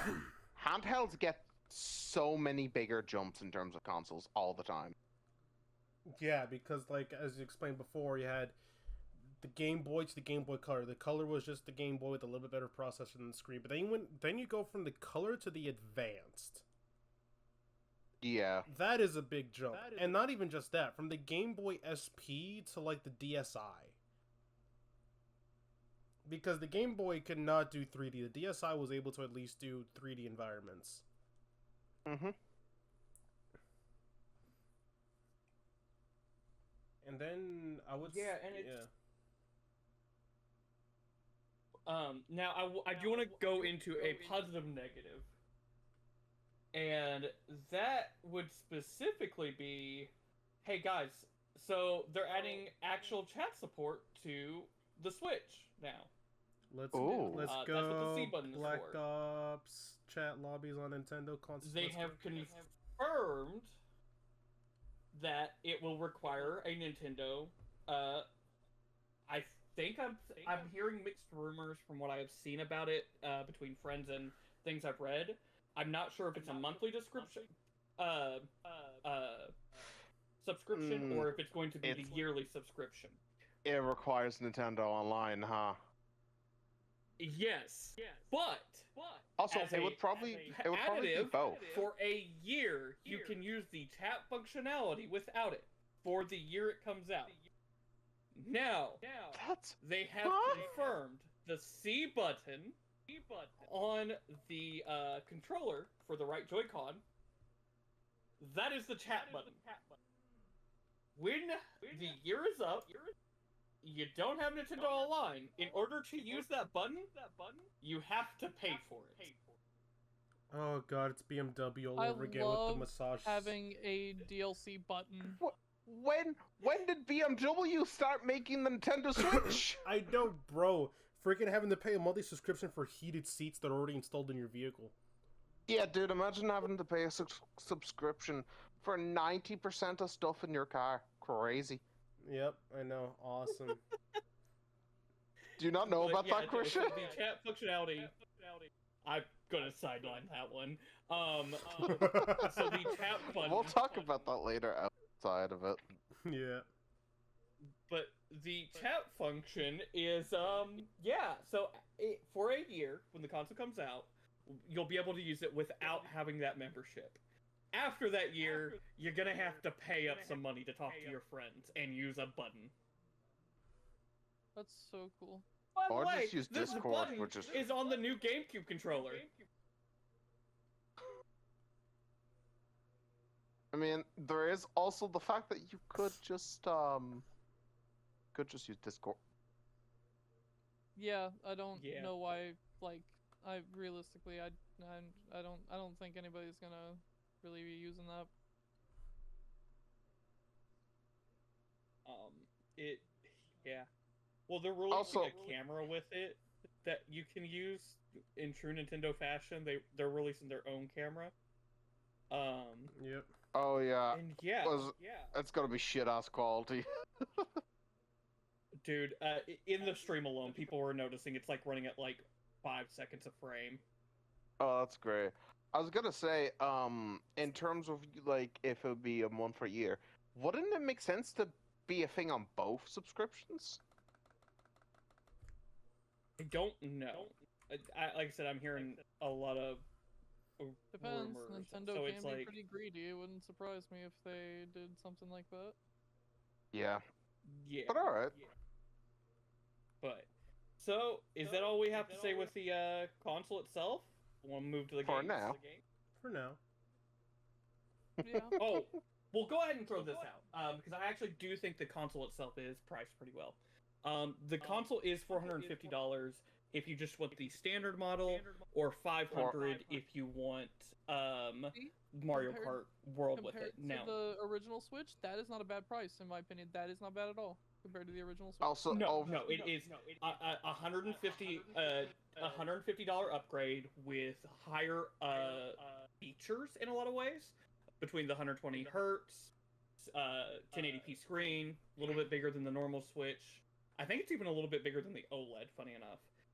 over and here it it's also- about over here it's about 460, by the way. So it's like 10 extra for us, but I still agree. I think it's a decent price for like basically a mini powered fucking console. Right. Now, I will say, depending on what goes on, it might go up, but we won't go into that conversation. So just for quick, Dylan, what do you feel about the console price? Oh no, it's fair. Okay, had to make Yeah, no, sure. me and him agree on the console price. I couldn't remember. Okay, so it's just yeah. Okay, let's continue. But let's start with the games. All right. We will start with Why not go in the order of the articles? Put them in. they do it in a weird way. We're gonna start with games that are well. I mean, okay, we'll do a round robin style on the top games. So we got confirmation that some Switch upgrades are happening for older Switch games, and that would include Legend of Zelda: Breath of the Wild, Tears of the Kingdom, Mario Party Jamboree, Kirby and the Forgotten Land. I do not know why Pokemon Legends ZA is on there, because in retrospective, why do you put Legends ZA and not put Metroid Prime 4 with it? No, Wait, no, where's motherfucker. Metroid Prime 4? Wait, where's Metroid Prime 4? These are Okay, so overlined this sections. article does not have Metroid on it. Hey, Newsweek, you need to get a better writer. I'll do it. God, don't sell your soul. What do you think I'm doing right now with this thumbnail? My soul is hurting. Dude, I love it so far. It looks fucking great. So, not counting Legends ZA, but Civilization 7, they're all getting Switch 2 upgrades. They have confirmed they will be either paid upgrades or they will be where you can buy a separate copy that will come with the upgrades themselves. Will go, I would say, least exciting to most exciting. So Mario Party Jamboree is getting new mini games with it, with additive camera and chat support for Switch 2. What are your guys' opinions on that? It's alright.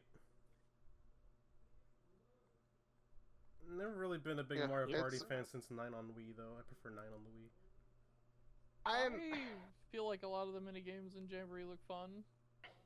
Personally, They look fun, but I haven't gotten to try it out. But I haven't played Mario Party in a long time. Also, just a quick side note. Yeah, I still have that image, by the way. Just that I sent it to Discord yeah, for I you. saw that. I have two Um, others. I think that would be a fun game for all four Okay, of us so the to play hair I together. drew is accurate.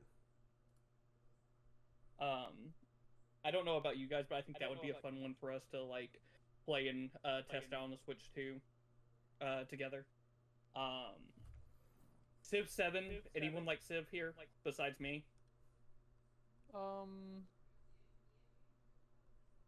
I haven't technically tried it before. It's Okay. alright. It's a game I haven't gone into heavily, but I think it looks good. If you like, it's such an interesting game to try to explain because it's not really a sim game, but it's not really a tactical game. It's so much more. So I think it's really interesting that it's going to have mouse support on the Switch 2 using the mouse functionality.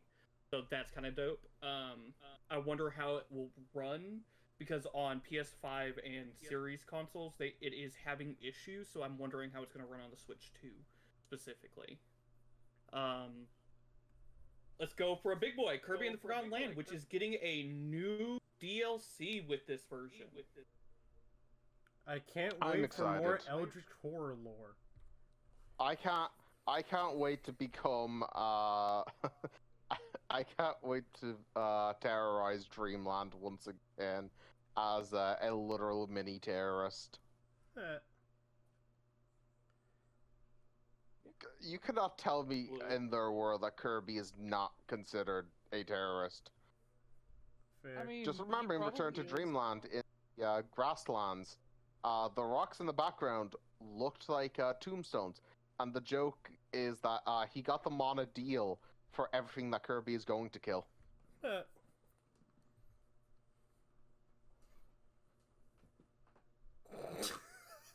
For only $4.99. You okay? $3.99. free 99. Uh. I'm just gonna put this in here real quick.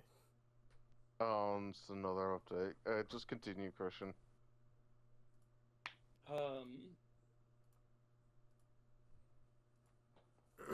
Pokemon Legends ZA.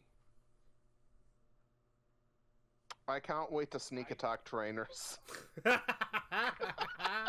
I never before did I think the Dark Souls backstab system would be in a Pokemon game.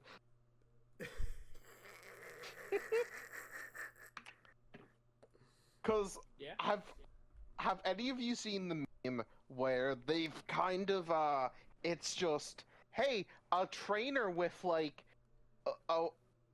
for say I think a victory bell, me with my ultra necrozma. Eh, Arceus about to fucking lay the smackdown on the poor motherfucker. That literally sounds like a nightmare. Dude, I love the visual. It's like you're just like, oh, you're in Kalos City, you're enjoying. Hey, you're about to have a waiting for a good battle. There's a trainer walking behind you with the literal incarnation of the devil as a Pokemon. eh.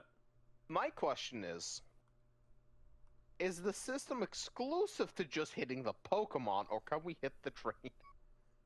Brother.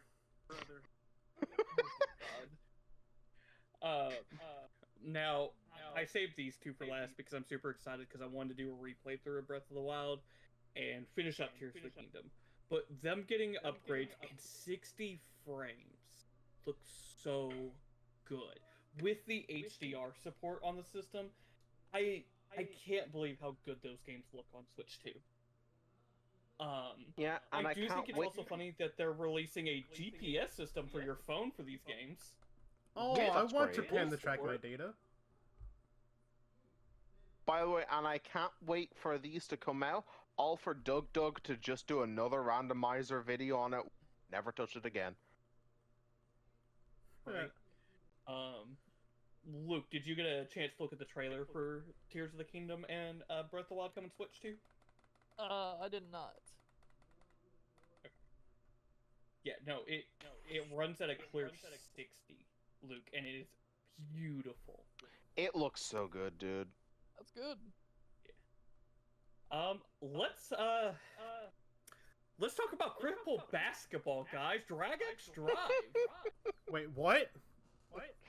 Have you not seen it? No. Where's the trailer?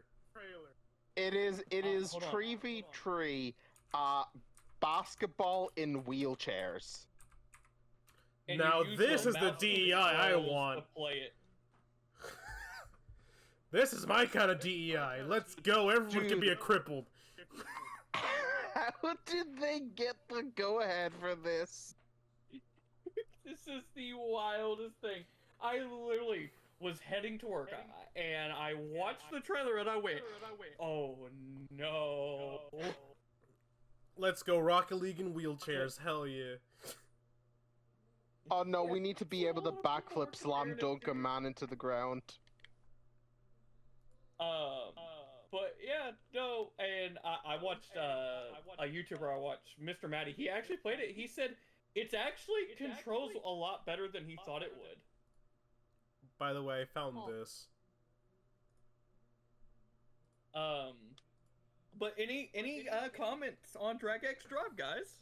We need to play it when it comes out. Yes, we do. Also, I Oh, found most that. Definitely. That is a most definite. Send it. Why are you sending it to Messenger, not Discord? So you can see it.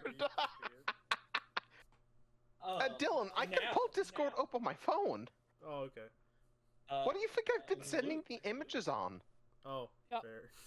Those memes, Jesus. This game is for you, buddy. Hades 2 announced to be coming to Switch 2. Yeah. We're finally close to the release for Hades 2. How are you feeling? Dude, I'm not gonna be able to get it as soon as it comes out, but I'm excited. It looks so good. I'm not gonna lie.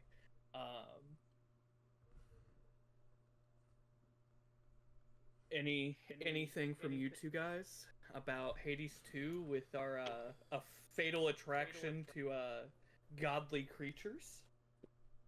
Oh.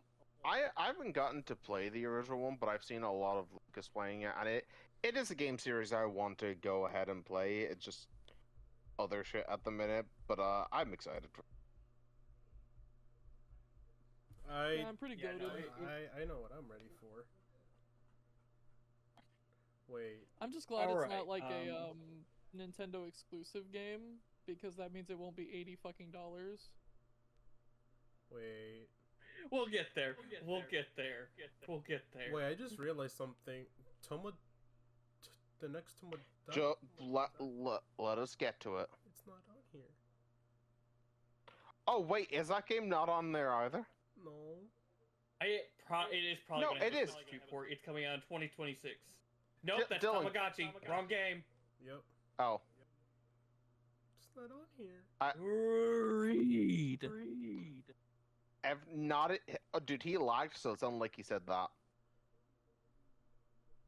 It's not on Not my fault when his here. connection drops. Okay. Cry about it. Continue, Christian. I'm sorry. Cope and see. Okay, Cope. So Street Fighter 6 has been confirmed to come to Switch 2 with Season 1 and Season 2 characters. But that wasn't the important announcement. The important announcement was motion controls. Oh Jesus dear almighty. God. Dude, I can't wait to attempt to pull a fucking nut. a Tatsumaki Senpuken in real life. Fuck yeah. I keep doing a thought it was a good Hadouken! idea? I'm meaning to do a Ryuken! What the fuck, guys? Tries to do the Satsuri no Haru. Whoever thought that You was could a good just, like, idea needs a at raise. that point, you could just like strap the controller to a gerbil, put the gerbil in a sock, and just swing it around. Stop! Bro, Am I the face I'm wrong? drawing for Connor right now is Good job, perfectly hamster. accurate. That guy's not a gerbil. You get 3 extra pellets tonight. You get- Oh my fucking god, Lucas, you're going to kill me, dude. Now, the question, would that be animal abuse or slave labor? Both. He has 0 rights, but it's okay. I was I gonna love say, I mean, attempting the Satsuri no Haru in real life. I mean, hey, we've at least seen what it looks like full visually now with 6, so you can attempt it. Just duplicate yourself 50 times. Fair. Also, the image I drew so- for you fits. So, this game I'm the most excited about. We finally have gotten confirmation about Daemon X Machina Titanic Scion. And It looks really good. It is looking even better than the first game, and I just can't wait to pilot another mech game. And that is not me joking around. God, it looks so good. You're the reason I now have an addiction to mech game. You're the reason I now have addiction to Megahead. You're the reason reason I now my like dick is erect. Wait, methamphetamine. what?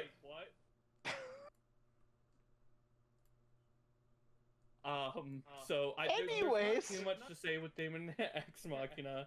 It looks fantastic though, and we'll leave it there. We're gonna skip a few games because Split Fiction cool.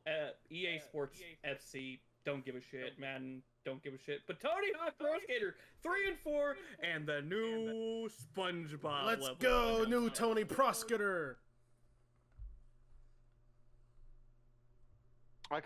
I'm curious what they're going to do for the soundtrack. I am too, most definitely. They just also announced Bam Margera is returning to the game. So I'm Oh, super nice. stoked about that because as a kid, Bam Margera was my favorite skater. So I cannot wait to see that. But yeah, Pro Skater 3 and 4 coming to Switch 2 and introducing a SpongeBob level. Brother. Any comments on the new Tony Hawk game, or we just want to move on? I mean, I've always enjoyed skateboard-based games, so I think it's going to be pretty fun. I played like 10 minutes of Skate 3. And you've already played the whole game. Hey, all you need to play is Hollow Meat on that game. Yeah, no, you only need like the 10 minutes of Skate 3. There you go, you play the game. So, next, we are going to move to a release game for the Switch 2. Hitman World of Assassination, and I'm going to throw this in there because they didn't give us new information. Good job, IO, but James Bond Project 007. So, they announced Hitman would be releasing on the Switch day 1, if I remember correctly. And, Yeah, World of Assassination is so it'd just be what 3 is now, though. So essentially, yeah, it's just the 1, first. 2, and 3. Because they released an update for Hitman 3 that literally just turned it into World of Assassination. So it essentially is just those games being ported. Yeah, and I honestly can't wait to play it on the Switch 2. I think it is a great series to play in handheld, honestly, because it's like each level can be self-contained to like one setting. So I personally think it's a great little handheld game. Yeah. Anyone else want to throw a wrench at somebody's head besides me? Dude, I want to throw a fish Every now at and someone. then. I want through the briefcase. I want to throw a boomerang briefcase. Bruh. Dylan's seen the shit I've done on there. I Next, violated. the game I am most excited about. Bravely Default Flying Fairy HD Remaster. Oh boy, I cannot wait to replay this game. And it's kind of funny. I just bought both last year the first game and second game's collector's editions for my 3DS. And they go, here you go. And I'm like, okay, cool. There's Fuck. $200 down the drain. You're just like, Jesus fuck, So, shit, you bastards. yeah, but yeah, no, I cannot. I'm so excited. I wish it was Bravely Second with it, but I'm fine taking the first game if that means we'll also get Bravely Second. And then Yeah. hopefully they release a Switch 2 upgrade for Bravely Bravely Default 2. So, but yeah, what'd you guys think about Bravely Default and the people's reaction to it not being Final Fantasy IX remake? People need to. Was that like, an actual need to opinion some stop being people pissed had? off. Yeah, people were really upset because the first frame, I will agree, stupid. Agnes looked like this opening scene where the princess is getting dressed in Final Fantasy IX, but it was Agnes, and everyone was like, "Oh, it's not Final Fantasy IX, so we don't give a shit." And I'm like, "It's Bravely Default, you assholes. It's just as good, if not better." Yeah, people are just a-holes. Jesus. The next one is one that I'm probably not gonna get to play for a while. I will say that. Yeah, so we'll go to it. Yakuza 0 Director's Cut coming to Switch 2, with new content, and is a timed exclusive. Other consoles will be getting this version. I'm excited for it. I love so- Yakuza 0. It's good. So most likely we'll get a PS5 version for. More. That's what I've been hearing. Yeah. Okay. Yeah, no, cause I'm still playing through the Yakuza series. I think Zero's the one I've enjoyed the most so far. So I'm very happy about it. No, and that's completely fair. 0 is a fantastic entry into the Yakuza game series. Dude, Majima's great. And it coming handheld. Oh yeah, it coming to handheld is even better. I think it'd be great to play in handheld. So, Luke, Dylan, what do you think about Yakuza 0 coming to Switch 2? I can't I wait think for that's the pretty memes. cool. Cause I feel like that'll probably make it a little more like, you know, it'll probably gain a little more popularity. Yeah, definitely. I mean, way. Yakuza's sitting at the highest it's ever been, and they just released a Switch 1 port, so it can only go up from here at this moment. So, Yeah. especially Ya- considering a lot of Yakuza's people more think, popular. It's been more Go ahead, popular Dylan. than it's ever been, and it makes me so happy. Yeah. Oh yeah, no, same. I mean, Yakuza over on the West, when it was releasing on PS2 and PS3, it wasn't doing well. It wasn't until Yakuza 0 came out on PS4 that everyone was like, "This game series is great," and then that's when we got Kiwami 1 and 2, and it's just been skyrocketing ever since. Do you for think- Infinite Wealth to be one of their best-selling games? Do you think it will stay just with a Japanese dub? Or do you think they'll do the thing that they've been doing with the new games, that every game now has an English dub? I'm not 100% sure. I could see it going either way, honestly. Because if that's the case, who the fuck is voicing Majima for English? Because you have to have the man have the same fucking swagger and style that he has. True. Right. But yeah, no, it is super exciting to see that. Hyrule Warriors Age of Imprisonment, we're getting a new Hyrule Warriors game set during the events of Princess Zelda in Tears of the Kingdom being stuck in the past. It looks fun. It's another Muso game, so I don't got too much to say on it. What about you guys? It's a Muso I mean, game. yeah, it's Um, Muso game. I love Muso games, but I doubt I'll get the chance to play it since it's on Switch. But yeah. Like it is what it is. It's just a Zelda Muso game. That's all. Deltarune Chapter 3 and 4. Let's go. Coming to Switch 2. Excited to see it. I want to play it, but I want to play all of it together, so I'm going to wait to see if Chapter 4 is the final game. I'm iffy on it, but it's like that's coming from someone who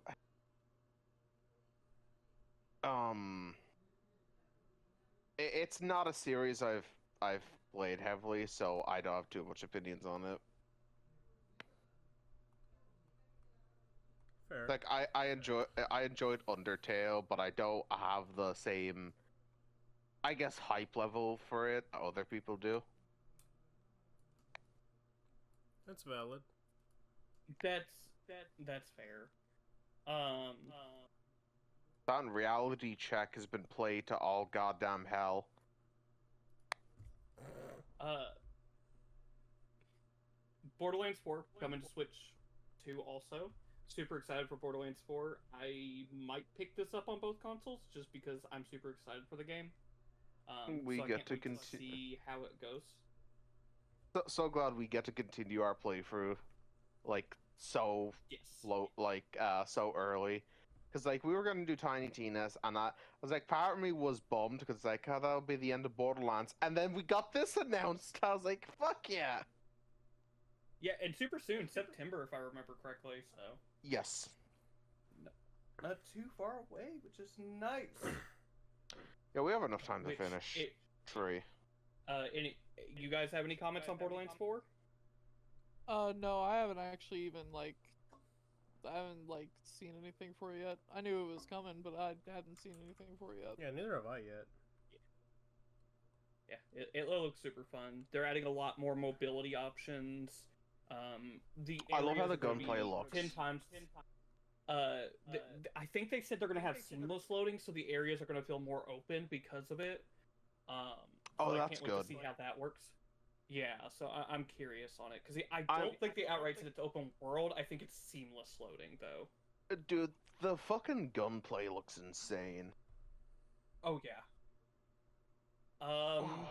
Gonna skip a couple ones here. Civ 7 we've already talked about a little bit. WWE 2K, NBA 2K coming to Switch 2. Don't give a shit, honestly. Survival Kids. Cool. But the big one I wasn't expecting, Enter the Gungeon 2. Yeah, that's wild. Yeah, I was like, what the fuck? Yeah, that is That is like a that is out of roguelike. nowhere. That is a roguelike I absolutely love. And seeing it finally getting a sequel is super nice. Luke, what do you think, buddy? It makes me want to actually try and beat Enter the Gungeon because I actually haven't done that at all. Not even close. It is a extremely tough. It is extremely tough roguelike. I would personally say it's probably the toughest one I've played because even I don't know, it just feels like because even in Binding of Isaac and Dead Cells, you can as long as you have good luck, you can run into broken shit pretty much whenever. But I mean, with Enter the Gungeon, you might run into something that has a decent effect, but I don't know, it feels like early game it doesn't ever really give crazy items.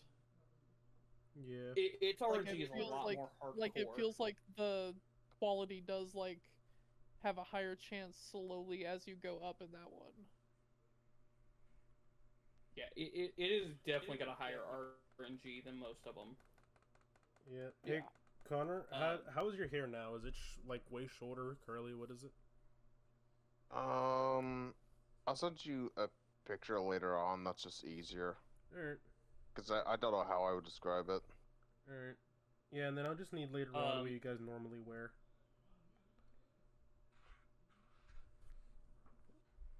The next game, Cyberpunk 2077, coming to Switch 2 with its DLC. Wow, I can't wait for it to lag everywhere.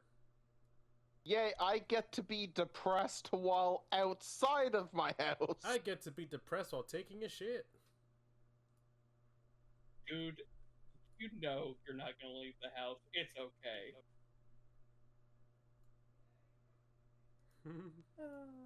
No, Dylan, it's running at a core 40 frames a second. It supposedly actually looks pretty good from a lot of people talking about it. So that's really nice to see. So it's probably a mixture of the PS4 version and the PS5 version around that area. Okay. So I can't wait to see how that goes. Luke, what do you think about it coming to Switch too? I think it is. It's gonna be interesting, admittedly, because even on even on the PS5, every now and then, if you do enough in Cyberpunk, you can still get it to crash. So I'm very curious to see how that's gonna go. You have to do a lot for that to happen. Yeah.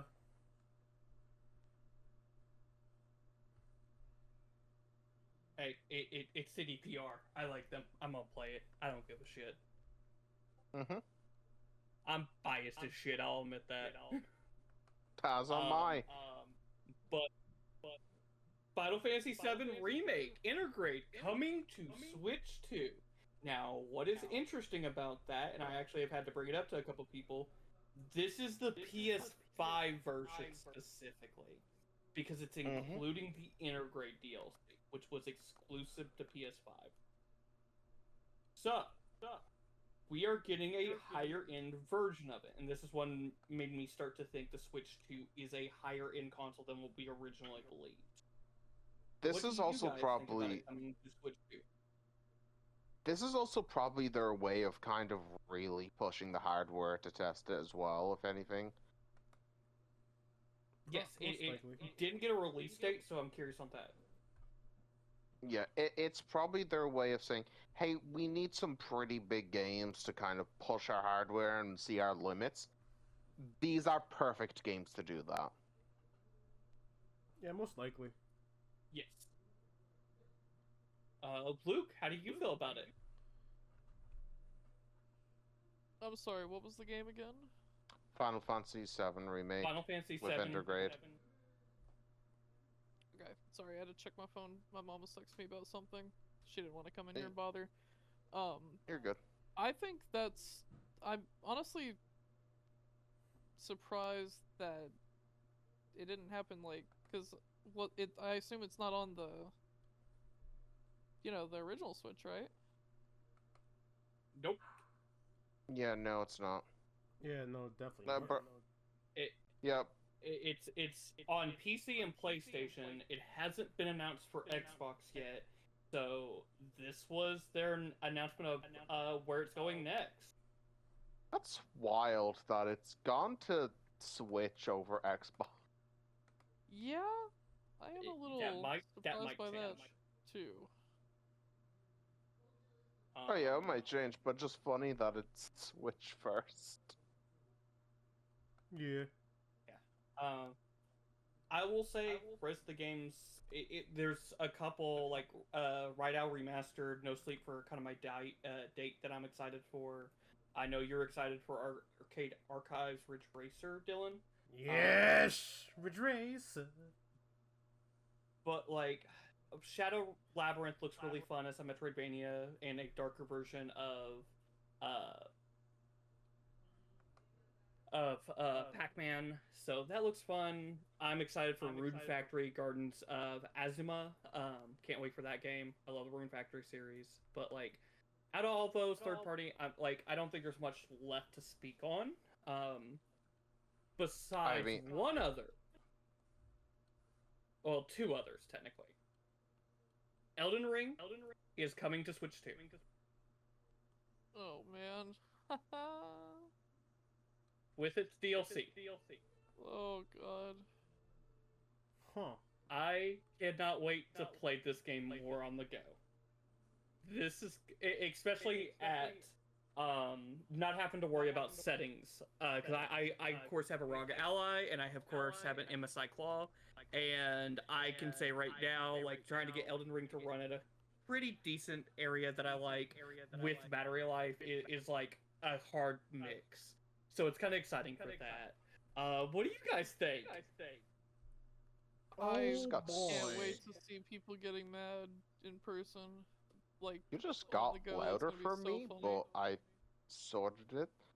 But I can't wait to get railed by Radon on the go now. Shit. Fucking hell. Yeah, so dude, it's just super nice to see, and I was like, cool, I can't wait to continue playing this.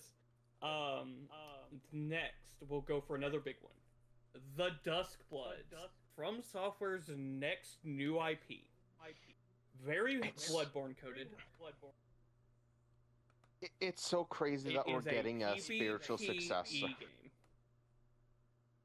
Oh. PvPE. Oh. Yes, 8-player, up to 8 players. And your whole goal is to become the last one standing, essentially. So battle royale-esque, it looks like. We saw somebody turn into a T-Rex and chomp on another player. It looked like. Yes. So I cannot wait to see what kind of happens. I wonder, do you think it will stay exclusive to Switch? There's no guarantee. It depends on what I think it highly they depends. talk about. Yeah. I mean, we see what's going on with Bloodborne, so like it just depends on the how they are talking about it. Yeah. It is good. But how do you guys feel about that? I'm excited. I'm excited for it. Yeah. can't wait to see It what looks happens. really fun. Yeah, no, it looks dope. I'm super pumped. I'm kind of curious on it. Miyazaki seems really hyped about it because he's the one, of course, directing it. It's one of his next games he's directing, so I can't wait to see where he takes us next. That's kind of just what I'm going off of. Like, if he's hyped about it, then I assume it'll probably be at least relatively fun. Oh yeah. Yeah. Next, Kirby Air Riders. Kirby Air Ride is getting a sequel, and Masaru Sakurai is working on it. He is coming back to his baby Kirby. I'm seeing a lot of people that do not realize this, but Sakurai basically founded Kirby. It is his. That is why like Smash focuses a lot on Kirby. Dude, that and tripping. Yeah. Yeah. But so to see him come back and his next big Kirby adventure is going to be a Air Ride sequel is super exciting. Now I want to get this on air. Kirby Air Ride and Air Riders is not a kart racing game. No, It is not even really a racing. No, it is get your friends pissed off at you game. It is essentially a party battle game. It is. I want to fucking. But it is not It the is. core feature. It is. I want to fucking strangle you. Can't wait for us to play that. And I have seen so many people go, "Oh, Kirby Air Ride? Oh, another Mario Kart style game?" And I'm like, "No." And they're like, "Sakurai's not working on Smash. He's working on a Kirby game. What the hell?" And I'm like, "Sakurai's baby's Kirby." It Hey, makes sense. Hey Christian, for us playing, I'm on just in advance. I'm gonna need Dylan's address. Okay. I just No, think it's my funny man. that now with Yeah, that game we no. won't be able to make the joke of like, I hope the ghost of Sakurai doesn't show up because he's not a ghost for that one. He's there. So, Okay. Hey, at least this game probably didn't, give him, almost give him a heart attack. Smash really did a number on his health. So Yeah. it's good to see that he's returning to something that he's more or less probably going to enjoy making. So, and that's not saying he doesn't Yeah. enjoy making Smash games, but I think he stresses so much about it in general. It's Yeah. because It's a lot of stuff. It's a lot of characters because you have to their frame. It's a lot of legal Fighting stuff game, he has to you deal know? with too. I also blame the Well, that and community the a little. fan base. Yeah, I was about to say Yeah, I blame the it's community a fucking little as well. awful, Like bro. Smash fans are fucking feral. And that's and this is a furry saying that for me. God fucking damn it. He Jesus comes back to Christ. this mother. You know what? I need a new pelt. Come over here, bitch. I'm tired of the And furry where jokes. did that bring you? Right back to me. There's no rules against a Pokemon, Batman. There's no rules against Pokemon, Batman. I can do whatever I want with them. Joke's on you. Hey, joke's I'm on you, I'm a Digimon. I'm already sexualized. Exactly. That's not where I was gonna go, but okay. Renamon was Digimon's answer to Gardevoir. Indeed, no. It was Hangemon, my guy. No, shut up. Alright. Anyways, the next I was thing was GameCube is coming to... Oh. I was just gonna say, no, the joke I was gonna go with, joke's on you. Fucking, what is the line? Oh yeah, I'm fluent in 86 ways of skinning your ass. Jokes aren't here. Why I'm into that? What? Alright, I'm gonna burn him alive. Continue. The other thing that got announced was Nintendo Switch Online is getting a new edition. GameCube games. And the first three Fuck. we will be getting is Soul Calibur 2, Fuck. F-Zero, VX, with online support, and Wind Waker. Oh my So we're not getting Wind Waker HD, but they are giving upgrades to these games. And in the announcement, they also showed a list of games to come. Pokemon Colosseum, Gale of Darkness, Mario Strikers, Fire Emblem Path of Radiance. So, Dude, what I'm are your so guys' glad thoughts? I'm so glad I finally get to play Colosseum Gale of Darkness. I'm so fucking happy about that. Because those are the two Pokemon games I've wanted them. Like a lot of people have wanted, but I've wanted to come back for so long. Yeah, It is same. the best Pokemon games, if I may say. I agree. And they're not No, made I by agree, the 'cause Pokemon team. There's literally No, video. It's made by the team that's now working on Pokemon Cafe. Have fun. Yeah. There's literally videos of There's a video that this guy is just like, hey, what's the correct order to play the Pokemon games in? And someone says that, and then they bring up, okay, so where do Colosseum and Gale of Darkness fit in? And they just instantly turn around, scratch everything, just play those. Tuh. Yeah. So it's super exciting. I cannot wait. I wish you could buy these games in some form or way, but as of right now, it's good to see. Yeah. It will also require the expansion pack upgrade, not just the normal online pack. So Well, they have two so that's expansion. fine. They have two expansion ones, I believe. I believe they have Nintendo Switch Online. No, They have the expansion Plus, or did they change that? no, it is only it is plus expansion pack if you buy NSO. Okay. Plus expansion pack. I believe. They've only got what? two. There's a family pack if you're talking about that. No, because I believe. I think it was for the Sega and Game Boy Advance stuff. They were separate for a while.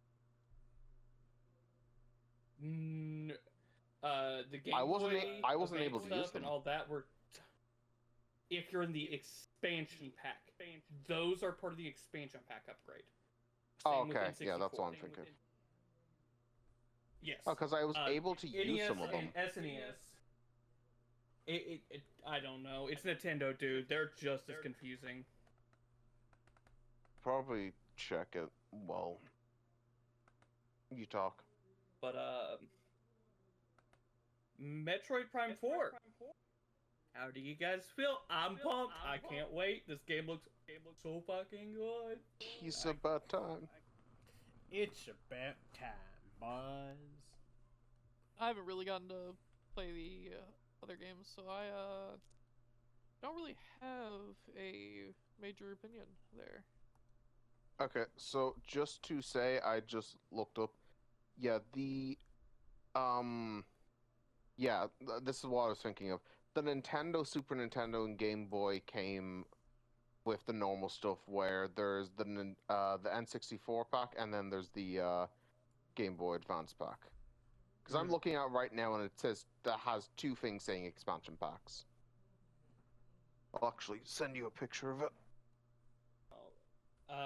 But yeah, Metroid Prime 4 looks fantastic. I can't wait. They showed that it's going to have mouse support, and oh boy, I am super excited. Next, Why did the image take I like wish that? I could What the fuck? upload the I wish I could play the DK rap because the big Donkey Dong is back himself. I mean, Oh, Donkey damn it. Kong Bonanza. Let's go. And oh boy, Yeah. Mario Odyssey's team is working on it, and it looks absolutely fantastic. What are your guys' thoughts? so I good. haven't seen anything for it. Dude, it's about fucking time. It's so good. We're finally getting a new Donkey Kong game. Been way too long, honestly. It's been way too long since we've seen the dong. Of the donkey. Donkey Dong back in town, and everyone bitching about his look. Dude, stop. That's stupid. It's his original design. Grow up. If you haven't ever seen the original NES box art or anything, they're going for more of that classic look, and it's wild that people are getting pissed off about it. Yeah.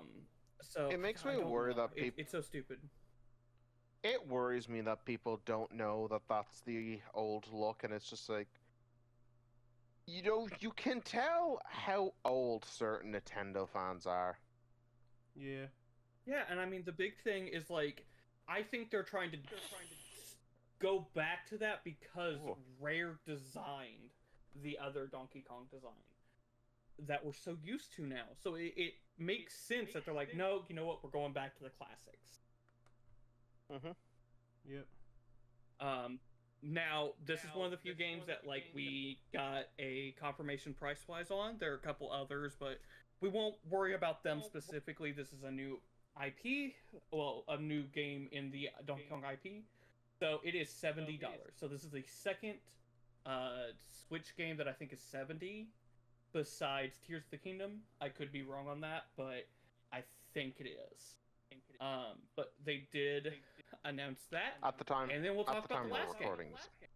At the time we're recording this, anyways, for the prices, it very well could come out while editing. Yeah. Yeah. Mario Kart World. Or should I say Mario Kart Forza inspired? Horizon inspired? Because holy shit is it open world. 24 players, different costumes for characters, and honestly, really fun gameplay.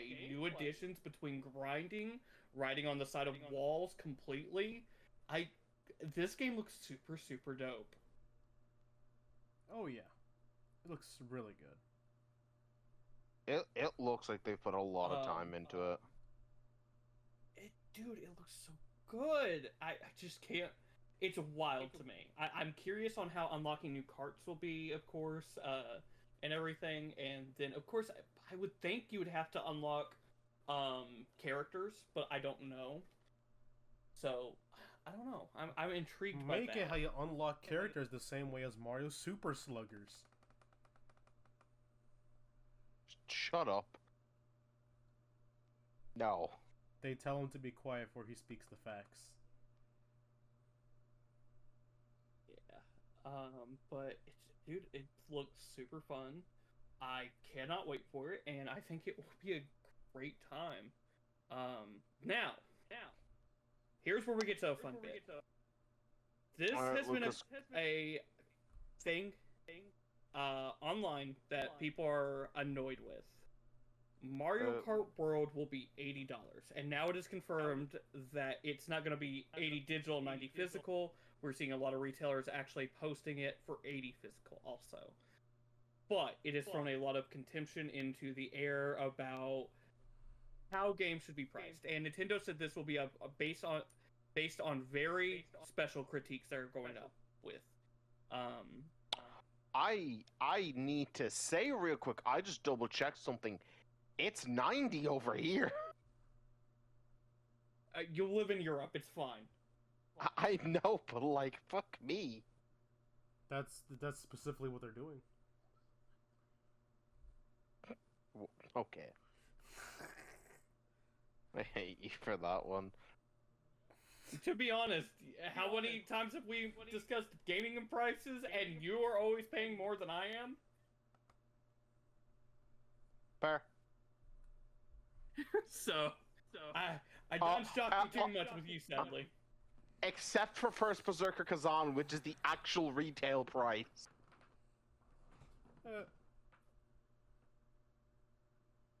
But, if this Mario Kart is going to be the only Mario Kart on Switch 2, I am fine with 80 with all the content it looks like it has given us. I think that is not bad, and I think 80 could be a decent price for games, depending on what game it's that target the 80 price. I'm not saying it is the best thing to go forward, but I also see how the industry moves and how it's moving forward, and I think $80 for certain games isn't a bad idea. And that's kind of the same way I feel like games like Forza and all of that, where they have a longer life cycle than typical. Yeah. All right. So, I don't agree.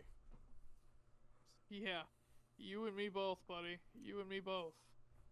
I agree with points on both sides. That's how I'll put it. I'm more impartial. It's just like, depending on the game, I can see you justifying a good price tag, but I also get the points of that people being pissed off about it, of it being like 80, because that is holy shit. If a game's price is about to become almost 25% of the price of the console, unless it is truly something that it is actually worth it. Like, you are saying a lot that you are confident in this game Is being worth a quarter of a Is price this- of a console. is this just for normal editions, or is this including collectors and ultimates? This is just normalized at the moment. Yeah, because if you're talking about somewhere near $100 or $200 for a collector's edition, that is fair, because that is something that is for a proper enthusiast of the franchise, and that is fine coming from someone from the car world. If you're an enthusiast in the car world, you are willing to pay that premium because you are an enthusiast. That, in my Especially opinion, for a BMW driver. lol. That for me also applies to games. You have the regular, and then you have the enthusiast versions. The enthusiast versions are fair game, but the base, no. The base is for the average Joe to buy that just wants to experience the game as is. So I'm gonna give it a little bit of a joke answer first. Hey Dylan, how much do you spend on RC cars? Let's talk about that real quick. Okay, Because Marcy, that is another form of luxury cars. Nope. We're gonna talk about this, and then we'll go into games. This is a little bit of a joke, but at the same time, let's talk about luxury goods and see where we're willing to put our money first, and then This we'll go man- to games. This man has spent hundreds. If not, actually, Dill, would it be in the thousands of how much you've spent? yes, You but have to also be mind honest. you, I'm more of the budget-oriented RC person. Yes, and what are indie games? Budget games. And They are smaller experiences. continue. So, what I'm hearing is if you want a more refined product, I'm not saying indie games aren't refined, but with more budget, more experience, and everything, wouldn't it make more sense in certain areas? I'm not saying your Call of Duties, even though we know those are going to go up, or your okay, great example. Say we get a game like Persona 6, which is already a 100+ hour game on itself with multiple different endings, with multiple different unlocks, with different side stuff, and they charged $80. Your content is there. The money is there. Let's say it looks as good as what's a really good anime game I could think of with like outstanding graphics, like The recent Bleach game. oh, you know what? Let's use Stellar Blade. Let's say Stellar Blade. okay. It is more stylized, cell shaded, with Stellar Blade's kind of style of graphics. So it's really beautiful. So there's a lot of money being put into this, and they go $80. But you've got an indie game that looks closer to a PS2, PS3 style game for $40. It is a roundabout the same kind of idea as buying. Oh, okay. I'll use my other hobby. I get Mobile Suit Gundam Gunpla. You've got Master Grade, which is $100, if not more, depending on the Master Grade. Then you've got normal, like high grades, which are about $20 to $30. I can go for a cheaper experience that's still decent quality, good quality. I really enjoy it, and I have no qualms with it. But if I want the good shit, I have to cough up the money because it required more time, resources, and in actuality, more things to do with it. The other thing we're talking about is luxury goods. Now, gaming, sadly, is not a need. It is not a necessity to our living style. So the one thing we have to remember is gaming has stayed at a more fluxed rate of prices for a while, and actually requires more to sell at the price points they stand now than what they originally did at the start of $60. Because $60 was made in order to actually balance out how much they were spending in order to sell less copies to rebuild and make a profit. I am not defending the practice, it does suck. But if this is on a case-by-case scenario, because Donkey Kong is $70, Mario Kart World is $80.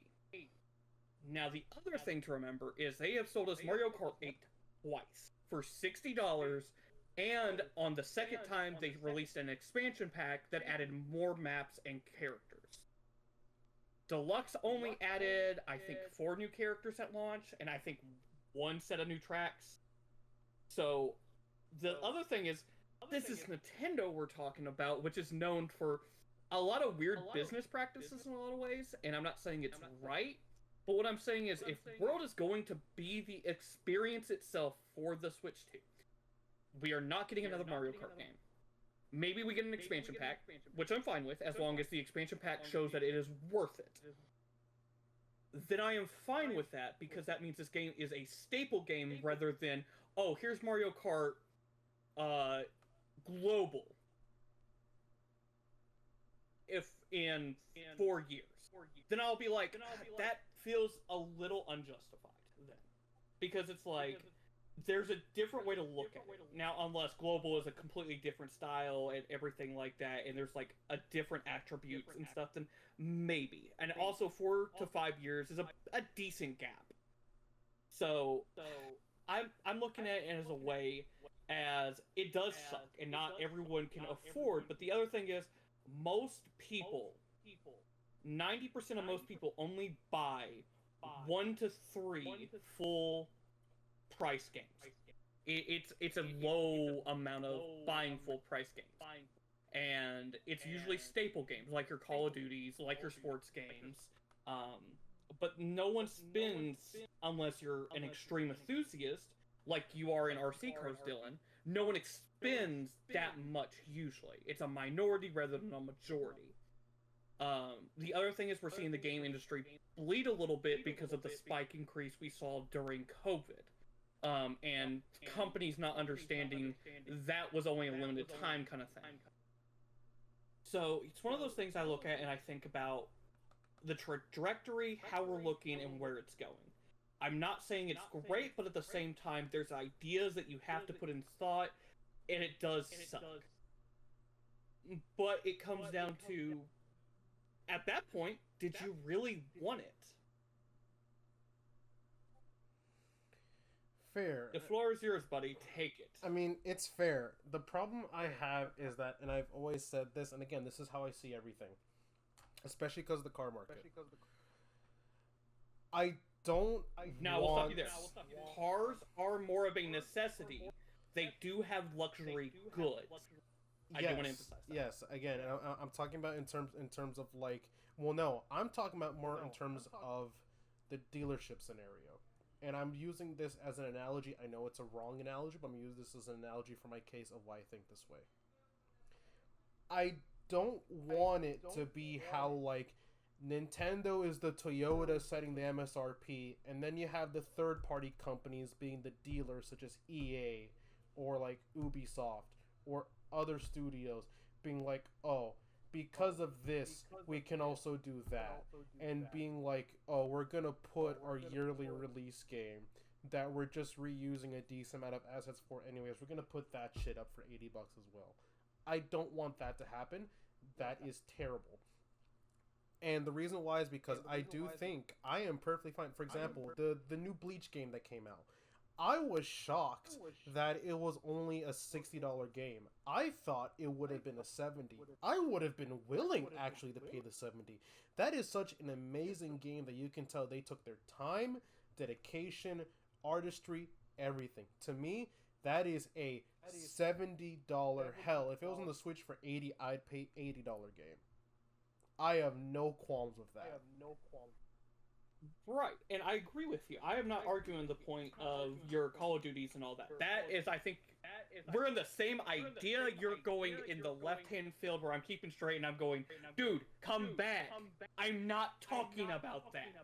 Because I don't want to see the FCs. I don't want to see the WWEs. I don't want to see the men's, the Call of Duties go up to that price. I'm fine with a Battlefield going up to that price because a Battlefield usually lasts 5 to 6 years. Oh yeah, no, So that's I fair. don't mind that. But these yearly release games, I agree with you on.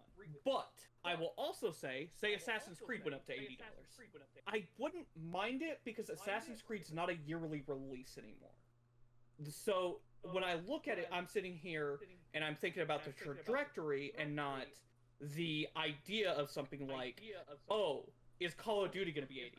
Well, no shit, it's going to be 80. Activision's going to want to get their money somehow. Now, I don't agree with it because Activision sells so many copies anyways. But the other thing we have to look at is when you look at EA, okay? A Dead Space 2 remake came out. They were like $80. I would pay $80 for it for multiple different reasons. A, I want 3 to be remade and I want a sequel. Or whatever you need to do. B, they're trying to get more money out of it because they are, while they own the company they have to divide it between that company and the company they themselves. And then they also have to pay for marketing shares, stuff like that, and everything. So it's different. But when you look at something like Madden, where yes, they pay the NFL, yes, they have to. There is something in effect with the players, if I remember correctly, and stuff like that. But it's a yearly release. So I'm like, usually get I don't royalties. agree with that. They usually, that's with most sports games, like for example WWE or anything. I believe they usually get a royalty percentage for each character in the game. So that's why you don't see like certain players in like a Madden game or certain wrestlers in a WWE game because they're always owed royalties for them. Right, and I think that's terrible. Again, it would be a different story if we didn't get a Madden every year, if we didn't get a Call of Duty every year, if we didn't get those games every year, then I'd be like, okay, maybe A can be justified for these games. But they're yearly releases. I think 80, asking 80 for that is too much. I'm starting to think even asking 70 is too much on these games now. Because you're right in that category where these games are so frequent and so out there, it's like, dude, this sucks. I know. But that's the thing. It's about voting with your wallet and being a little smart. I know in terms of that practice, I'm not 100% sure, but I think it's WWE does it the least amount because they're on contracts that say, hey, we have the rights to put you in the video game, and like you'll get like probably advertisement money. For example, Up Up Down Down, which is Xavier Ward's gaming channel, he promotes the game on his channel, so he actually gets to keep the money from him promoting it for ad revenue. But they're the ones that do it the least percentage, unless you're probably the bigger ones, like names like fucking Cena or Roman, that probably get like fucked on money, even though they don't need it. No, that's completely fair, and it. But that's my kind of like look at it is like I think it would have been more egregious if they turned around and said Mario Kart World will be $100. I would have looked and went, oh, okay, you're jumping up $30 now. That is a big ass. Jumping up 10 for maybe a console game, especially a console launch game.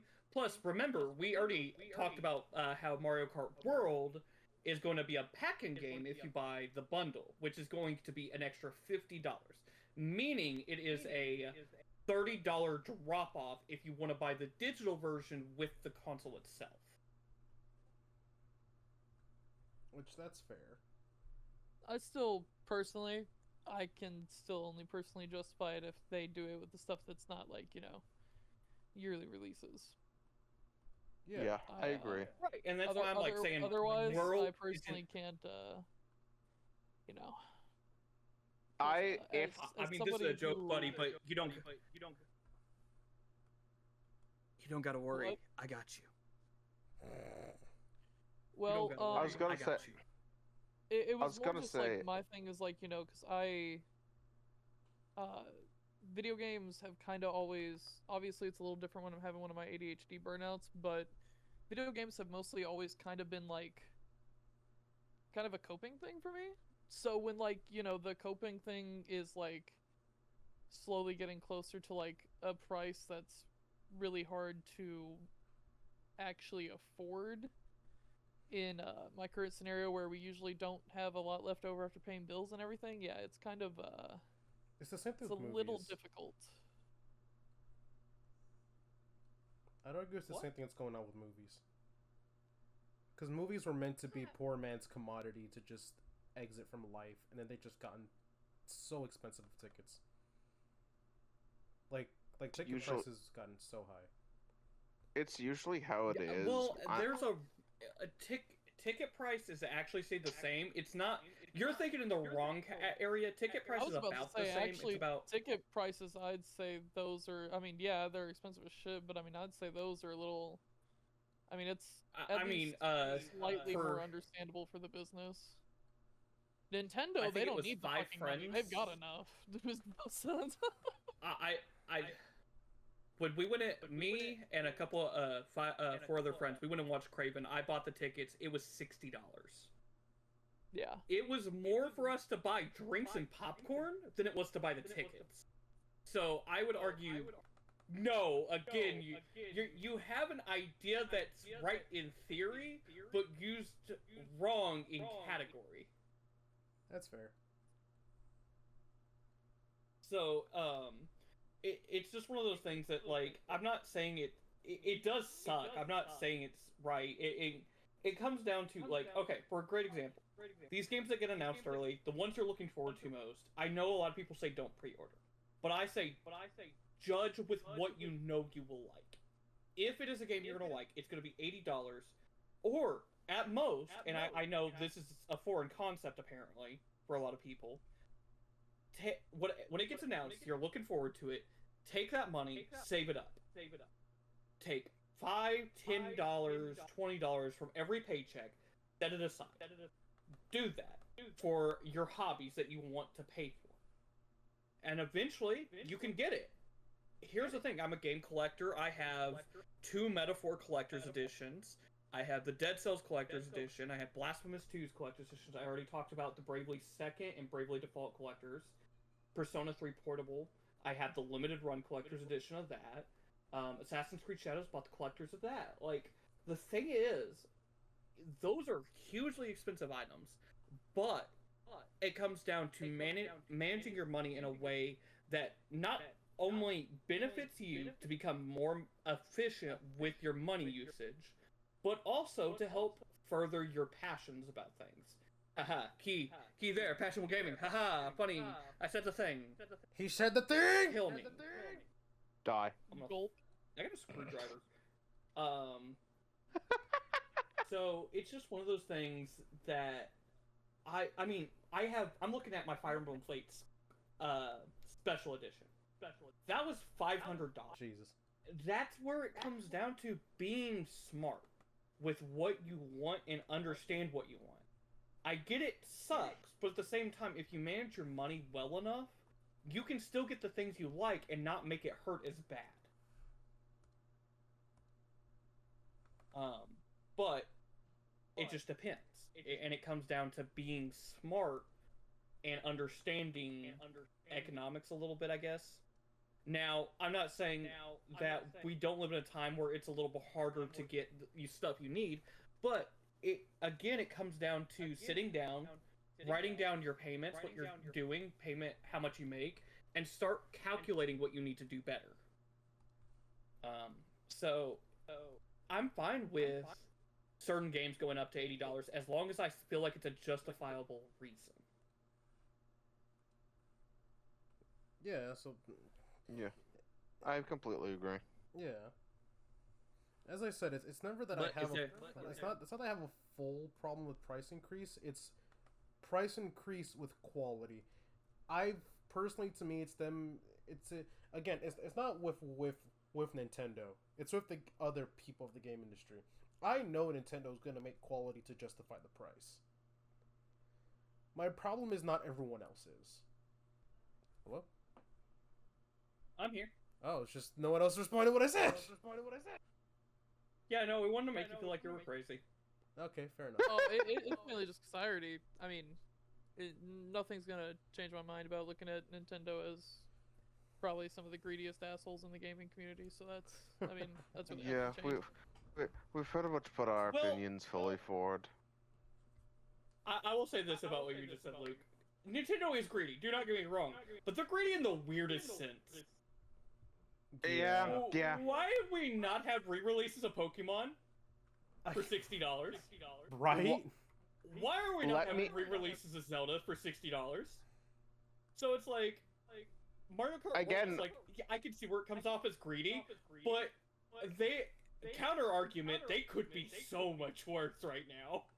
You could just put emulator tech into the Switch, and because they'll probably do expansions for release new maps, stuff like that. Let's just remember, you could probably just put emulator tech into the Switch, because again, they have confirmed that all the DS content and everything for that eShop still exists to this day, and it's the same eShop we're using for the Switch. So put them up there. We have no plans to emulate any of the games from previous generations, and don't pirate our games. Motherfucker! You can make so much out of this! Yeah. Hey, Christian, we'll close your hair. Now, I will say, Luke. Black, okay. but, Oh, okay. No, Luke, what's so funny about you saying that Nintendo, I will give them credit where credit is due about expansions. They do it the best. Yeah. Well, yeah, DLC is still DLC. When you actually look at it, they don't release actual separate DLC that cost you more. They only release the expansion packs. They do very specific games, like Mario Kart 8, even though I do think that was a little bit of a okay Nintendo moment. Smash Bros, I think can you buy the DLC separate characters? I think that might be the only one you can. You can. But I know that for a fact. But that's the only one I can think of that you can do that, because not Tears of the Kingdom, Breath of the Wild, you can only buy the expansion pack.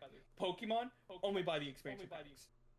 So it's they do it in the best way, and they don't do it frequent enough with every game that I'm like, if this is what it's gonna be, then I'm fine with it. Mario Kart World having an expansion pack, we'll probably get, and I brought this up to a friend. I said, I think because they wouldn't be able to add normal races to the game properly, we would get islands. kind of like think Forza Horizon style, where it's like a new segment, a new map area open up. Possibly, yeah. So, and like I was bringing up to a friend, I was like, if they turned around and said, hey, you get 4 new islands, and each one has 15 different permutations for races, I would be like, okay, $35, which I think would be the highest I would want it to be. I'd be fine with it, because that's like how many different, that's 120 new types of races we could do in different ways, technically. Yeah. No, I'm sorry, 60. Bad math, kids. Stay in school.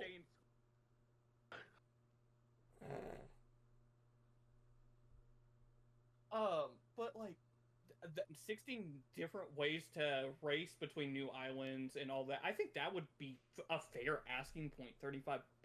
I don't think that's terrible. Well, yeah, but if you add that, especially if they onto introduce new characters. If you add that onto the existing price of the game, though, and then factor in that you kind of have to pay for the online, I mean, just for that one game, you're essentially putting in almost like probably $150 just to play it. No, I would. Okay, bad math again. That would be 115. I was gonna say But- Nintendo Online The isn't online? that much though. Oh, the online.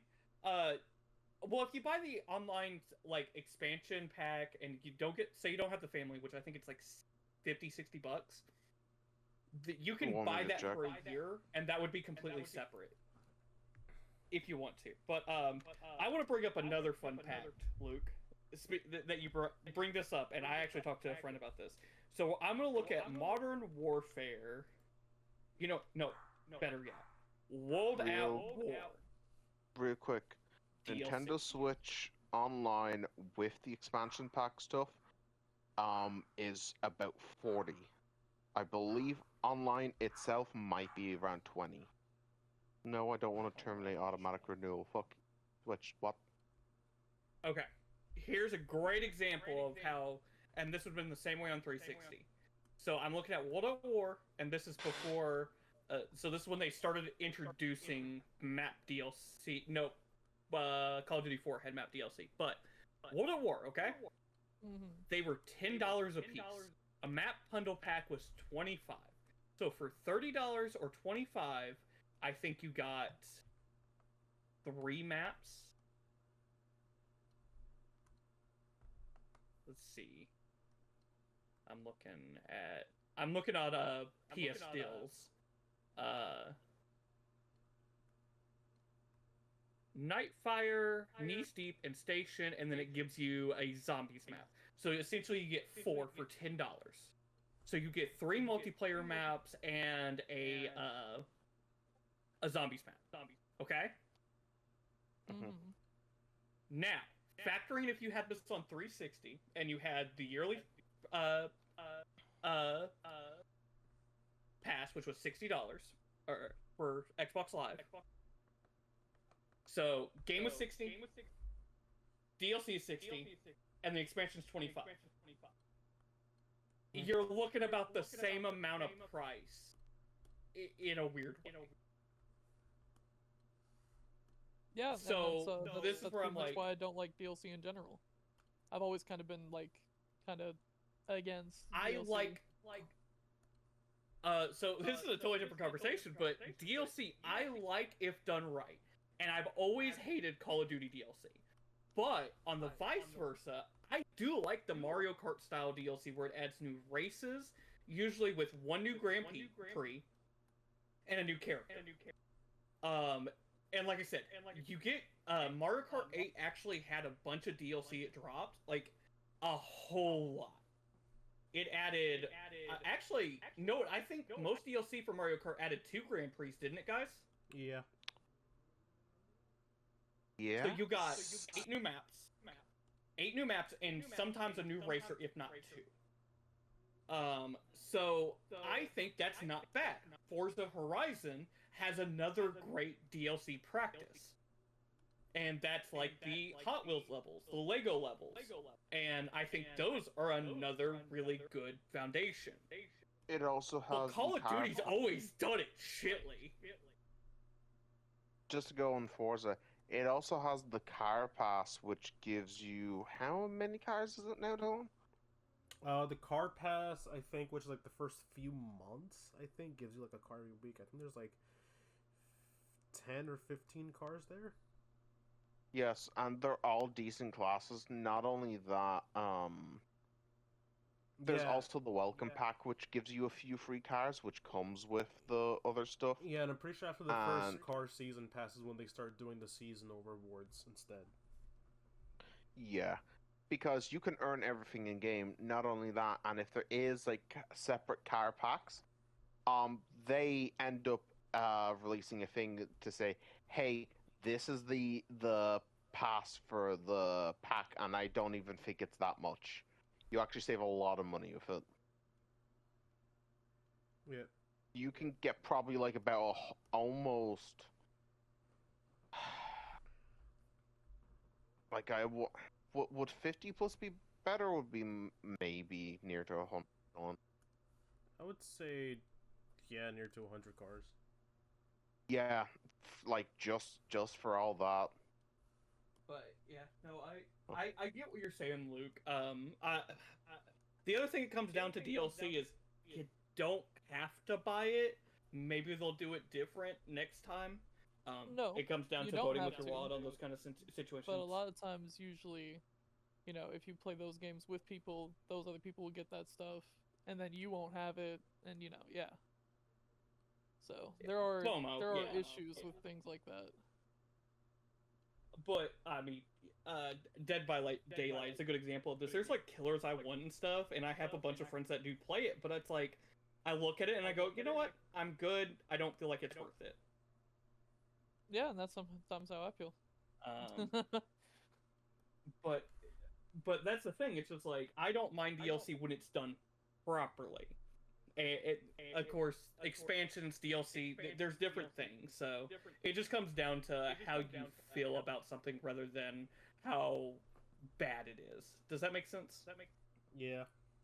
Yeah. But I'm not trying to make it sound like I'm jogging on your shit, Luke. Oh no, I mean my opinion doesn't change either way, so don't worry.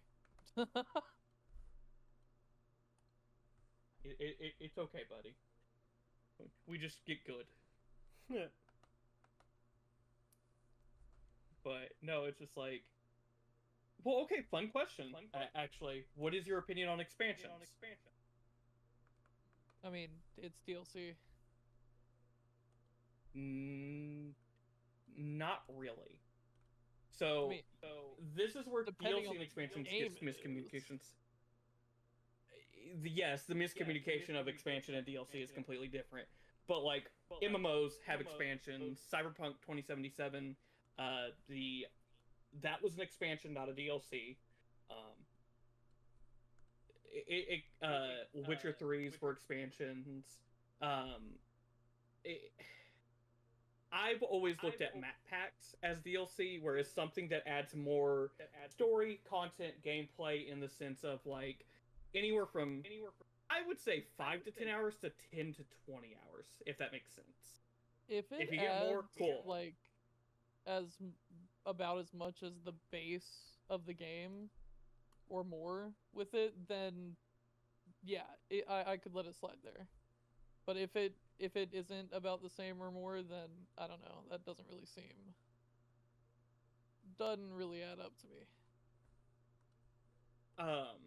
And a lot of this stuff, a lot of it could it usually 9 times out of 10 is cut content. Yeah, no, that's a fun little topic. I think we can talk more about that next time. Oh, definitely. That is definitely something we need to bring up. Yeah, because like I'm not okay. I don't want it to be known because it sounds like I'm the most corporate agreeing heavy motherfucker in this podcast. I am not. I do call shit out, but I think there's valid reasons, and I think there's a lot of people making excuses. I think because it's a lot of bullshit within the gaming industry in general, and I think we need to have there needs to be these kind of conversations where you have to look at things objectively more than subjectively, and understand that there's more to it than what you originally thought. Yeah. If that makes sense. But I'm not a Nintendo defender. In actuality, I called them out the most of their bullshit. But like, this is a weird one where I was like, I'm not too bothered with it.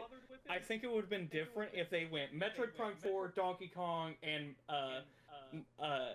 Mario Kart are all $80. I would have went out the gate starting that way with all three. I think I would be like, you know what? No, that wasn't your best move.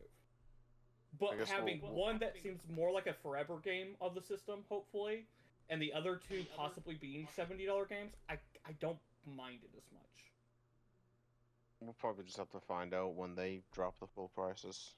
I just feel like it's gonna fuck with shit, because I'm pretty sure that's the way it went last time, is when games went up to 70, it was because Nintendo started doing it. Like, they literally actually, fun fact,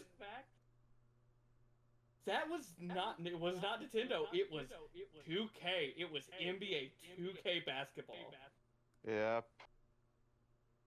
And then Sony introduced paying for upgrades of games.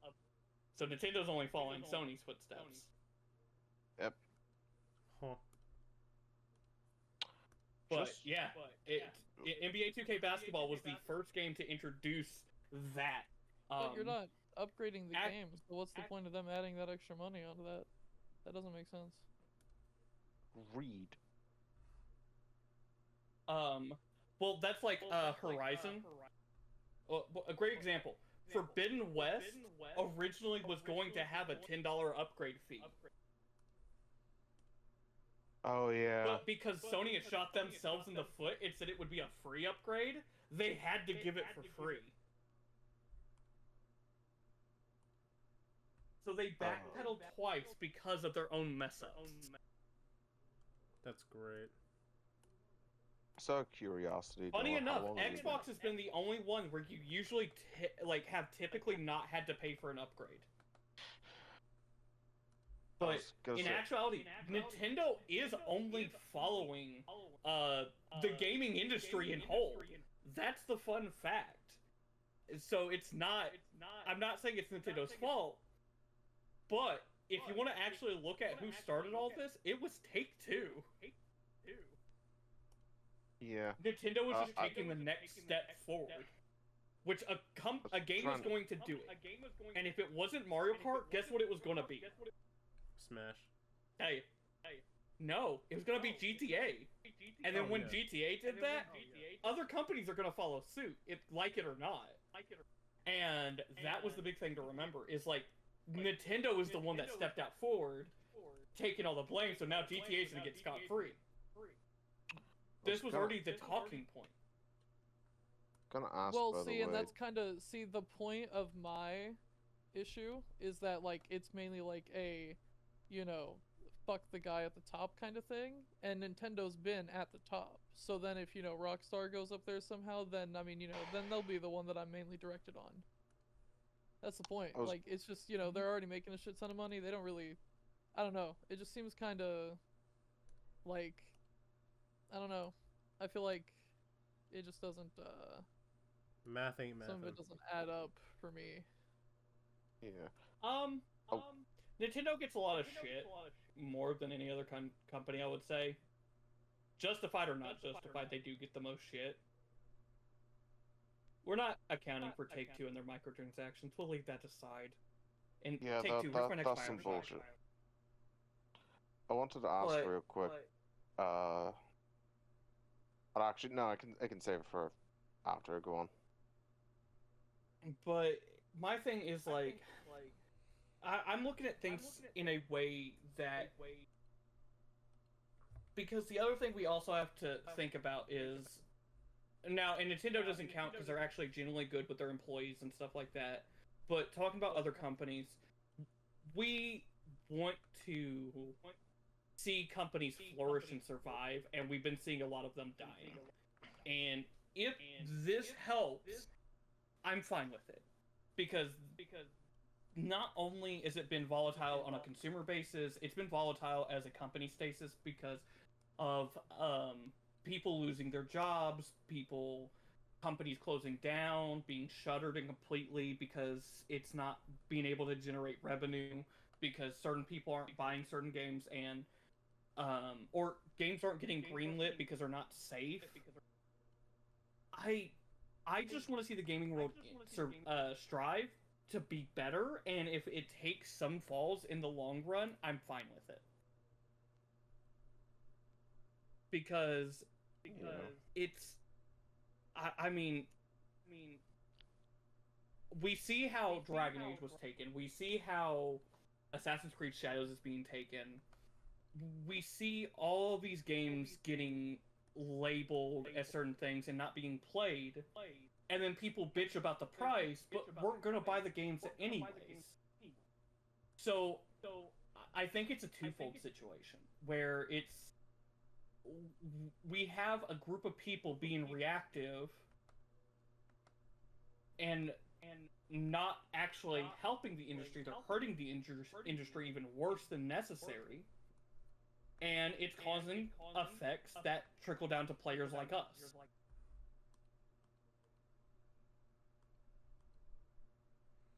Yeah. And there's always somebody that has to catch the bullet, and a lot of times it's been the actual consumers.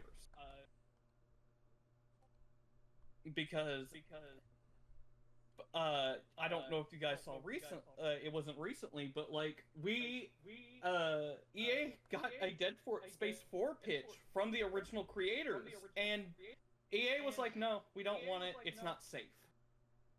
It's not a safe game to make. Yeah, that's the whole point. Nobody wants to like do anything like unique or different. They want to follow patterns.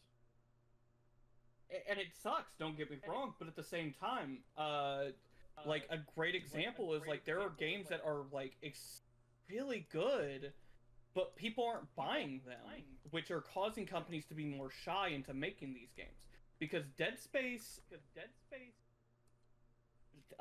remake only sold, hold on, I'm gonna pull that number up, and it sucks, but this is what companies are looking at.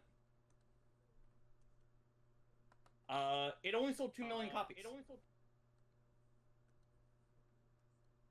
And EA considered that a failure. That's fucking retarded. Hold on. Here's the thing: Final Fantasy VII Rebirth only sold. Hold on, I'll tell you, because this is where it gets really fun. Rebirth.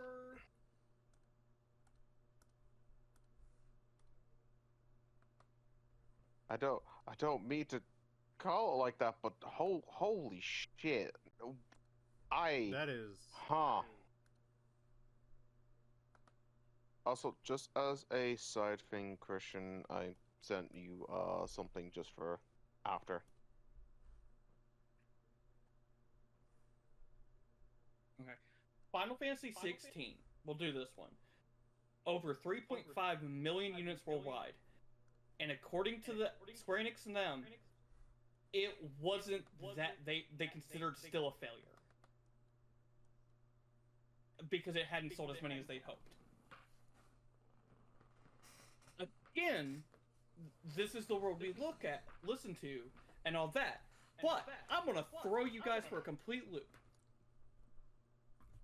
I want you guys to give me a guess on how much Mario Kart 8 sold. 100 billion. All right. Actual number. 8 million copies. 8 million? Yeah. Okay. Connor? How much did Dylan say? He said 8 million. I'll go 10. 10? Okay. Luke? That was actually funny enough the number I was gonna guess, so I'm gonna go 11.5. We can do the Price is Right rules. Holy shit. What? What'd you say, Luke? 11.5. 11.5. I looked up after I answered, by the way. Holy shit. Man, only 5 copies? Yeah. Damn, Mario Kart fell off. So, the Wii U version only sold 8.46 million. Like you were closer to the Wii U one. The Switch version We were far off. 7.35 million. Jesus. So in total, sold about 75, almost 76 million, basically. Yeah. So if Mario Kart And that World sells just is- as much, they don't have. Sorry. No, hold on. It gets better. We're gonna go to Grand Theft Auto. Let's see if they've updated this. Probably not. Auto Rockstar doesn't 5. like releasing numbers. Sales. You're right about that one. What are All we right. counting? You guys ready? This is Are we counting? This was according to statistics, platform Statistia, however it's pronounced. GTA 5 has sold over 200 million units worldwide as November 2024. Yeah. I was gonna say, because ironically, I remember seeing something about it of reaching, almost 200 million around then. So I was like, okay, that's fair. That game came out. Remember this in 2013. Oh wow. When we are talking about Dead Space selling 2 million units, or Final Fantasy 16 selling 3.5 million units, they're hoping for a Monster Hunter Wild situation where within 2 days they sold 8 million units. Again, let's remember, because of how long that game's been out now, it's considered retro. So the reason companies are being safe is because we ask for these unique experiences, yet no one's playing them. And it's becoming too much of a risk in a lot of these companies' eyes because they will lose money. Mhm. I'm not saying it's right. I'm not saying it's wrong. What I'm saying is, as both companies and as players, we need to do better. So I do go out and buy my indie games. I do go out and buy my weird games. I do support other games in general because it is a necessity if we want to have these unique experiences. Like Kingdom Come Deliverance 2. It sold 2 million copies in less than 2 weeks. Which is pretty big, especially because that's more of an indie style game anyways. In a lot of ways. It's triple A in style, but it's more indie in a lot of ways on how it is. So a game like that did really well, and the creator was happy with it because of how it was looking.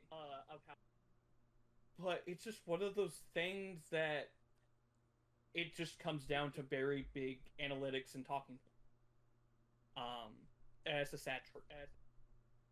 And it has affected the gaming industry in such a way that we don't have unique games like we did in PS3 and 360 because they're not viable because people aren't buying them. They're buying the safe approaches. And at that point, who's at fault in reality?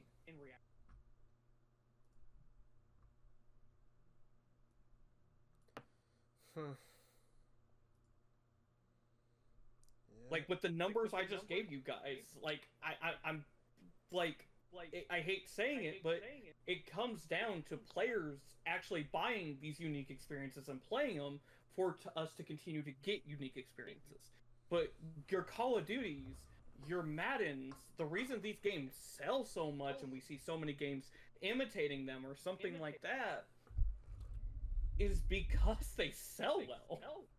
And it's sad, but it's the truth. And these companies are chasing after what can make them money, or at least not make them go in the red.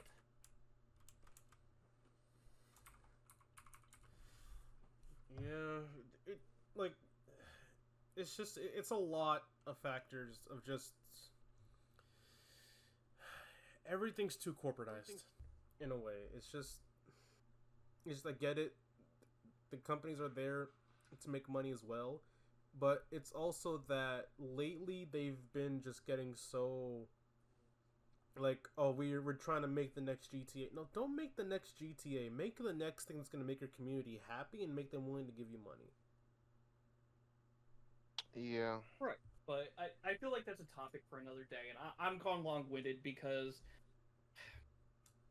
I'm very much the person that believes we need to hold not only these companies accountable, but ourselves accountable.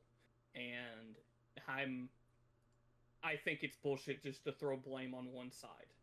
Because not everything's black and white. There's a lot of gray. But I'll say this, Nintendo does put out quality games, so I'm not worried about that. Yeah, as I said, they are honestly the ones willing to try stupider shit, so. Yeah, as I said, my problem with the pricing has never been Nintendo doing it. It's the after effect for other companies. Yeah. That's always been my thing. But I will ask, does anyone else have anything else to say? Before we head out? Not really. I don't think so. No, I'd say that's everything I want to talk about and controversy about for now. This has been Gaming with Passion. My name's Christian. My name's Dylan. And I'm Connor. And I'm Lucas. And we are signing out. So stay tuned and stay sexy. Stay tuned. See you guys. Have fun. Remember, buy like 5 Arizonas.